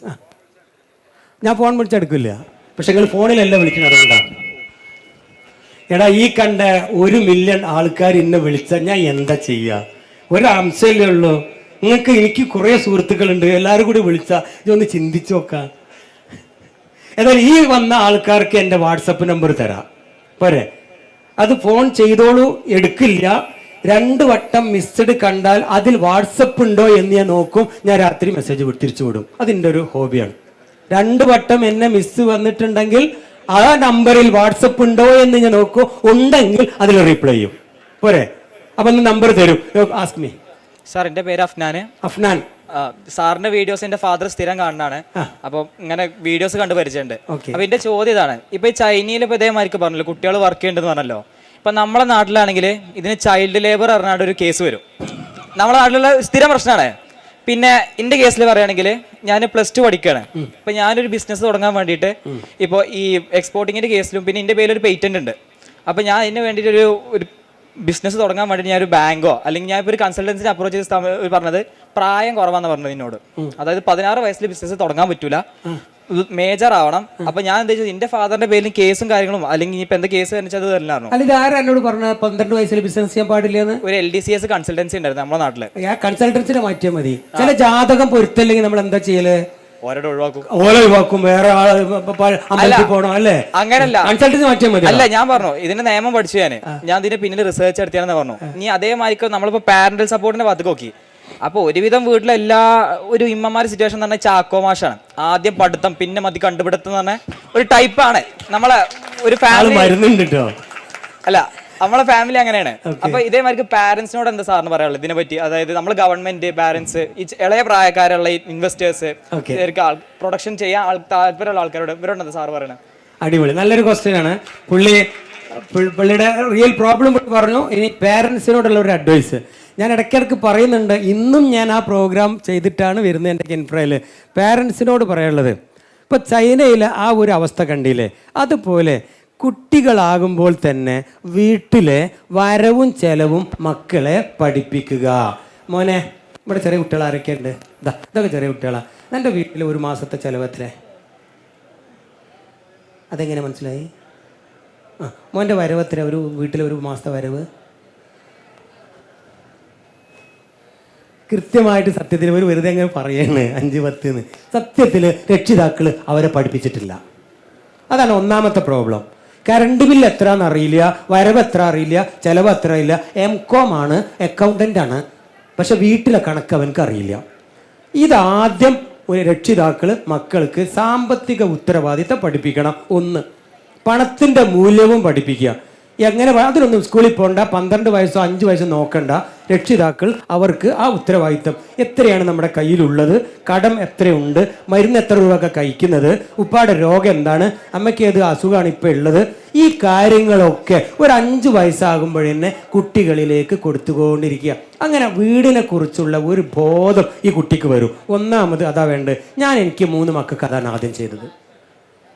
പിന്നെ എനിക്ക് അവിടെ ഒരു പ്രോബ്ലം ഉണ്ടായിട്ടില്ല. ഞാനത് വേണ്ട എന്ന് പറഞ്ഞാൽ വേണ്ടാന്ന് തന്നെ. കുട്ടിയും വന്ന് ചോദിക്കും, ഇത് വേണ്ടപ്പാ, ഇതിന് 2000 ഉറുപ്പ്യ വരും, നമുക്ക് 500 ഉറുപ്പ്യൻ്റെ മതി എന്ന് തന്നെ പറയാൻ തുടങ്ങും. കാരണം സാമ്പത്തിക ഉത്തരവാദിത്വം. ഇങ്ങനെ കുട്ടികളെ വളർത്തിക്കൊണ്ടുവന്നാൽ ആ ഒരു പ്രോബ്ലം മാറും. രണ്ടാമത്, ഈ രക്ഷിതാക്കൾ എന്ത് ജോലിക്കാണ് പോകുന്നത് അതിനെക്കുറിച്ച് ഈ മക്കൾക്കൊരു അവയർനെസ് കൊടുക്കണം. ഇടയ്ക്കിടയ്ക്ക് ആ കുട്ടിനെയും കൊണ്ട് അവിടെ പോകണം. കടയാണെങ്കിൽ കടയിൽ പോകണം, കമ്പനിയാണെങ്കിൽ കമ്പനി പോകണം, കയ്യും പിടിച്ച് പോകണം. എന്നിട്ട് ആ ജോലിയുടെ എല്ലാ ആ കുട്ടി കാണാനുള്ളൊരു അവസരം കൊടുക്കണം. ഇത് ഞാൻ ചെയ്തിട്ടുണ്ട്. ഇങ്ങനെ വളർത്തിക്കൊണ്ടുവരുന്ന ഒരു കുട്ടി ഒരു മാനുഫാക്ചർ ആവലോ അല്ലെങ്കിൽ ഒരു വർക്കേഴ്സ് ആവാൻ വലിയ പ്രയാസം ഉണ്ടാവില്ല. മറ്റത് രക്ഷിതാക്കൾ അവരെ അടുപ്പിക്കില്ല. നീ പഠിക്കുകയല്ല, നീ പോ, നീ ഒന്നും അറിയണ്ട. എന്തെങ്കിലുമൊക്കെ ഒരു പ്രോഗ്രാം നടന്നാൽ തന്നെ പറയും, അത് ഞാൻ നോക്കിക്കോളാം, നീ നോക്കണ്ട, നീ ചെയ്ത് ശരിയാവില്ല, നീ ഉണ്ടാക്കി ശരിയാവില്ല, നീ കണക്കെഴുതിയാൽ തെറ്റിപ്പോകും എന്ന് പറഞ്ഞ് കുട്ടികളെ മാറ്റി നിർത്തുന്നുണ്ട്. എനിക്ക് എൻ്റെ പാരൻസിനോട് പറയാനുള്ളത്, പൂച്ചയ്ക്ക് എന്താണ് പൊന്നുരുക്കുന്നിടത്ത് എന്ന പഴമൊഴി തെറ്റാ. പൂച്ചയും പൊന്നുരുക്കുന്നത് കാണട്ടെ. എന്തെങ്കിലും കുഴപ്പമുണ്ടോ? ഒരു പൊന്നുരുക്കുന്നിടത്ത് ഒരു പൂച്ച വന്നിരുന്നത് എന്താ പ്രശ്നം? പിന്നെ എന്തിനാണ് ആ പഴമൊഴി? എന്തിനാണ് ഇത്? ആരുണ്ടാക്കിയത്? പൂച്ച അത് കണ്ടാൽ എന്തെങ്കിലും കുഴപ്പമുണ്ടോ? എന്ന പോലെ നമ്മളെ മക്കളൊക്കെ കാണട്ടെ. അപ്പോൾ ആ പ്രശ്നം ഉണ്ടാവില്ല മോനെ. ഞാൻ എൻ്റെ മക്കൾക്ക് കൊടുത്ത മെസ്സേജ് ഇതാണ്. എനിക്കിന്ന് ഒരു പ്രശ്നവുമില്ല. കുട്ടികൾ 3 പേരും അവർ 18 വയസ്സായപ്പോൾ തീരുമാനം എടുക്കാൻ തുടങ്ങി. 12 വയസ്സിൽ ഞാൻ അധ്വാനിച്ചതാണ്. 14 വയസ്സിൽ എൻ്റെ മോനും പൈസ ഉണ്ടാക്കി. 14 വയസ്സിൽ എൻ്റെ മകനും മകളും പണമുണ്ടാക്കി ഞങ്ങൾ എൻ്റെ കയ്യിൽ തന്നിട്ട് പറഞ്ഞു, ഇന്ന് എൻ്റെ പാർട്ടിയാണെന്ന് പറഞ്ഞു. 14 വയസ്സുകാരി മോള്. എന്തേ? അന്ന് പോലീസൊന്നും പിടിക്കൂല. ആര് പറഞ്ഞു? ബാലവേല എന്ന് പറഞ്ഞ ഒന്നും ഒരു പ്രശ്നവുമില്ല. നമ്മളെ വീട്ടിലാണ്. യെസ്, ഇനിയും ഒരു 5 മിനിറ്റ് കൂടി സമയം ഉണ്ടെന്നാണ് പറയണത്. ഇനി അതർ ക്വസ്റ്റ്യൻ. വയർലെസ് ആകുമ്പോൾ ഒരു പവർ ലോസ് ഇല്ലേ? ഉണ്ട്, ഒരു സ്വല്പം ഉണ്ട്. നമ്മളെ മൊബൈൽ ഫോൺ ആദ്യം വയർലെസ് അല്ലല്ലോ, ഇപ്പോൾ വയർലെസ് അല്ലേ? ഒരു 1 or 2% ലോസ് ഉണ്ട്. ഈ ചാർജിങ്ങിലും ഒരു 2-3% ലോസ് ഉണ്ട്. പക്ഷെ അതിനേക്കാളും ഫീച്ചേഴ്സ് കൂടിയില്ലേ, സൗകര്യങ്ങൾ കൂടിയില്ലേ? അപ്പോൾ ഒരു പവർ ലോസ് ഒരു പ്രശ്നമാക്കണ്ട. ഒരു ചെറിയ ലോസ്, വളരെ മൈന്യൂട്ട് ലോസ്, അത് കുറച്ച് കൊണ്ടുവരുന്നുണ്ട്. ഇപ്പൊ എനിക്ക് ഒരു 5 to 10% ലോസ് ഉണ്ട്. എനിക്ക് അത് കുറക്കാൻ പറ്റും. അതൊരു 3 കൊണ്ടുവന്ന് എത്തിക്കാൻ പറ്റും. 97% ഔട്ട്പുട്ട് കിട്ടും. കാരണം അത്തരം കമ്പൗണ്ട്സ് ഒക്കെ ഇറങ്ങിയിട്ടുണ്ട്. IGBT എന്നൊക്കെ പറയുന്ന നല്ല മോസ്ഫെറ്റ് ഒക്കെ ഇറങ്ങിയിട്ടുണ്ട്. സോ നമ്മളെ MPPT ഒക്കെ എങ്ങനെയുള്ളോ, മാക്സിമം പവർ പോയിന്റ് ആണല്ലോ. അപ്പം എന്ന പോലെ നല്ല ക്വാളിറ്റിയുള്ള IGBTയിൽ 3% ലോസിൽ പവർ ട്രാൻസ്മിറ്റ് ചെയ്യാൻ പറ്റും. എങ്ങനെ? അല്ല, അതിൽ ഉപയോഗിച്ച ആ ഓസിലേറ്റർ, അതിൽ ഉപയോഗിച്ച IGBT ആണ് കമ്പോണൻസ്. PCB ഉണ്ടല്ലോ താഴെ, ഇപ്പോൾ ഇൻഡക്ഷൻ സ്റ്റൗവിൻ്റെ താഴെയുള്ള അതിലാ, ഈ കമ്പിയിലൊന്നുമല്ല. കമ്പിയിൽ കുറച്ചേ ഉള്ളൂ അതിൻ്റെ കമ്പോണൻസിൽ. ഓക്കെ, അപ്പോൾ നമ്മൾ കൺക്ലൂഡ് ചെയ്യാൻ പോവാണ്. എൻ്റെ പേര് ഒരാളുണ്ട്, സജാദ് യൂസഫ്, സ്റ്റാർട്ടപ്പ് ആസ്പയറിംഗ് ആണ്. എൻ്റെ ക്വസ്റ്റ്യൻ ക്യൂരിയോസിറ്റി ആണ്. ബ്രിക്കോ ആൻഡ് ബ്രിക്കോയുടെ ചെയർമാൻ ആണ് സാറ്. പല കമ്പനികളും സാർ റൺ ഔട്ട് ചെയ്യുന്നുണ്ട്. ഇങ്ങനൊരു എനർജറ്റിക് ഞാൻ ബിൽഗേറ്റ്സിന് മാത്രമേ കണ്ടുള്ളൂ. അതിൻ്റെ ഒരു പുറകിലുണ്ട് എന്താ? കാരണം ഇത്ര ഏജായി, എൻ്റെ വാപ്പാക്ക് 54 വയസ്സായി, അതിനേക്കാളും കൂടുതൽ സാറിനുണ്ടാവും.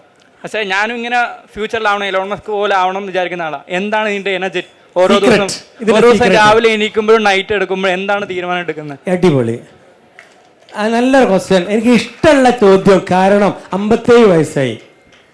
12ാമത്തെ വയസ്സിൽ, ഒരു 11ാമത്തെ വയസ്സിൽ സ്ക്രൂ ഡ്രൈവറും വയറും കരണ്ടും പിടിച്ചിട്ട് ഒരു ദിവസം പോലും ബോധമില്ലാതെ കിടക്കുന്ന ദിവസം ഒഴികെ ഞാൻ വയറും സ്ക്രൂ ഡ്രൈവറും പിടിക്കാത്ത ദിവസം എൻ്റെ ജീവിതത്തിൽ കടന്നു പോയിട്ടില്ല.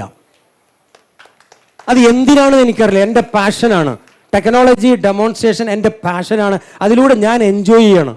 ഞാൻ ഈ ക്ലാസ് എടുക്കുന്നത് എനിക്ക് വേണ്ടിയിട്ടാണ്. ഞാൻ എൻജോയ് ചെയ്യണം. ഇത് ചെയ്യുമ്പോൾ എനിക്ക് കിട്ടുന്ന സന്തോഷം, സംതൃപ്തി, അതാണ്. ഓരോ ദിവസവും ഓരോ പരീക്ഷണങ്ങൾ നടത്തും വീട്ടിൽ. എന്നിട്ട് കുറെ അങ്ങോട്ട് പുകയും പൊട്ടിത്തെറിക്കും. ഞാൻ ഇരുന്ന് ചിരിക്കും, മക്കളൊക്കെ ഓടും. ഇപ്പം എന്താ സംഭവിച്ചത്? അവരൊക്കെ മെയിൻ സ്വിച്ചിൻ്റെ അടുത്ത് ഇങ്ങനെ നിൽക്കുകയായിരിക്കും. കാരണം എന്നെങ്ങാനും ഷോക്ക് അടിച്ചാൽ ഉടനെ ഓഫാക്കാൻ അതെല്ലാം സെറ്റപ്പും ചെയ്തിട്ടുണ്ട്. ഇതിൻ്റെ ഒരു പാഷനാണ്.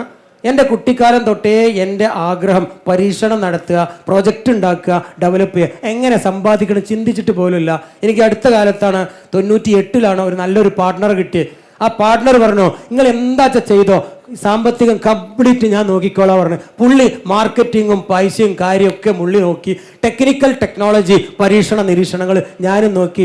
ഇന്നും 25 കൊല്ലമായിട്ടും ഞങ്ങൾ ആ പാർട്ട്ണർ ഇന്നും ഒരുമിച്ച് നിൽക്കുന്നു. ഇന്നും ഞാൻ സ്കൂട്ടറും പിടിച്ചിട്ട് അയക്കുന്നു. ഇന്നും ഞാൻ പോയിട്ട് കൈ കാട്ടുന്നു. എൻ്റെ കമ്പനിയിൽ എൻ്റെ സാലറി താന്ന് പറഞ്ഞ് ഒപ്പിട്ട് കൊടുക്കുന്നു.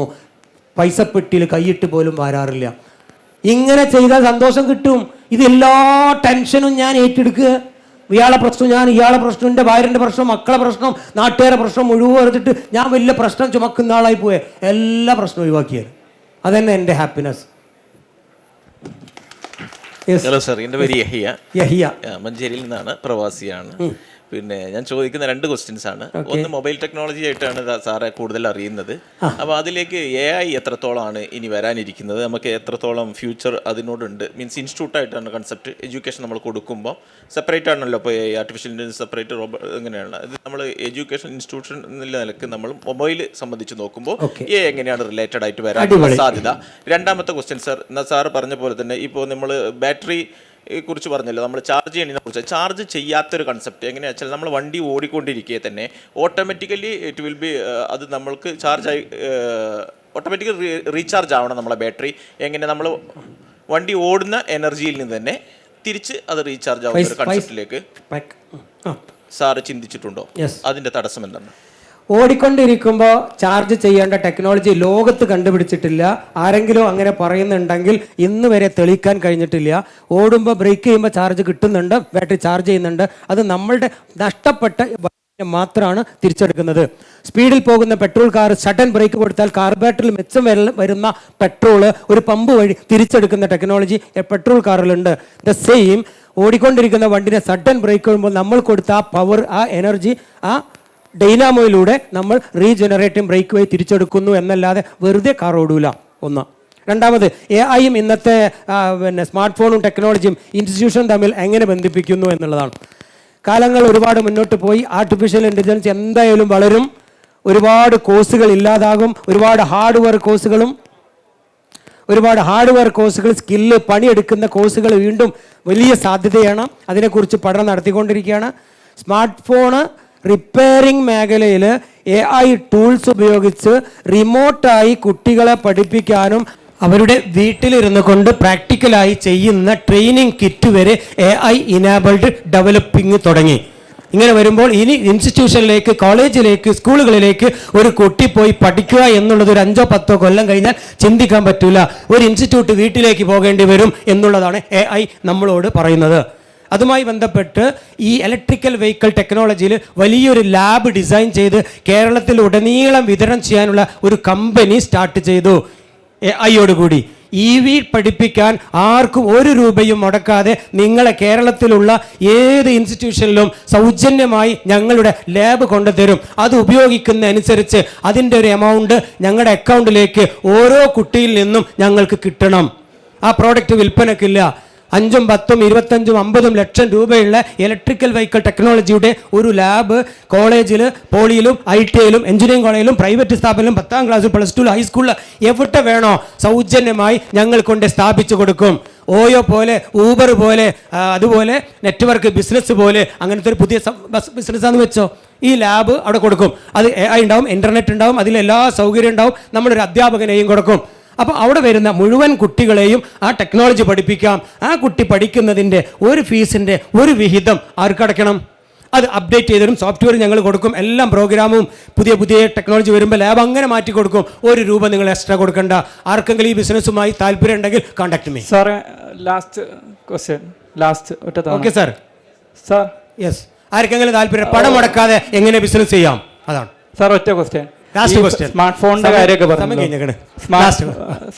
കാര്യമൊക്കെ പറഞ്ഞല്ലോ. ഇപ്പൊ ഈ അടുത്ത് Human.AI, Rabbit R1, meta smart class.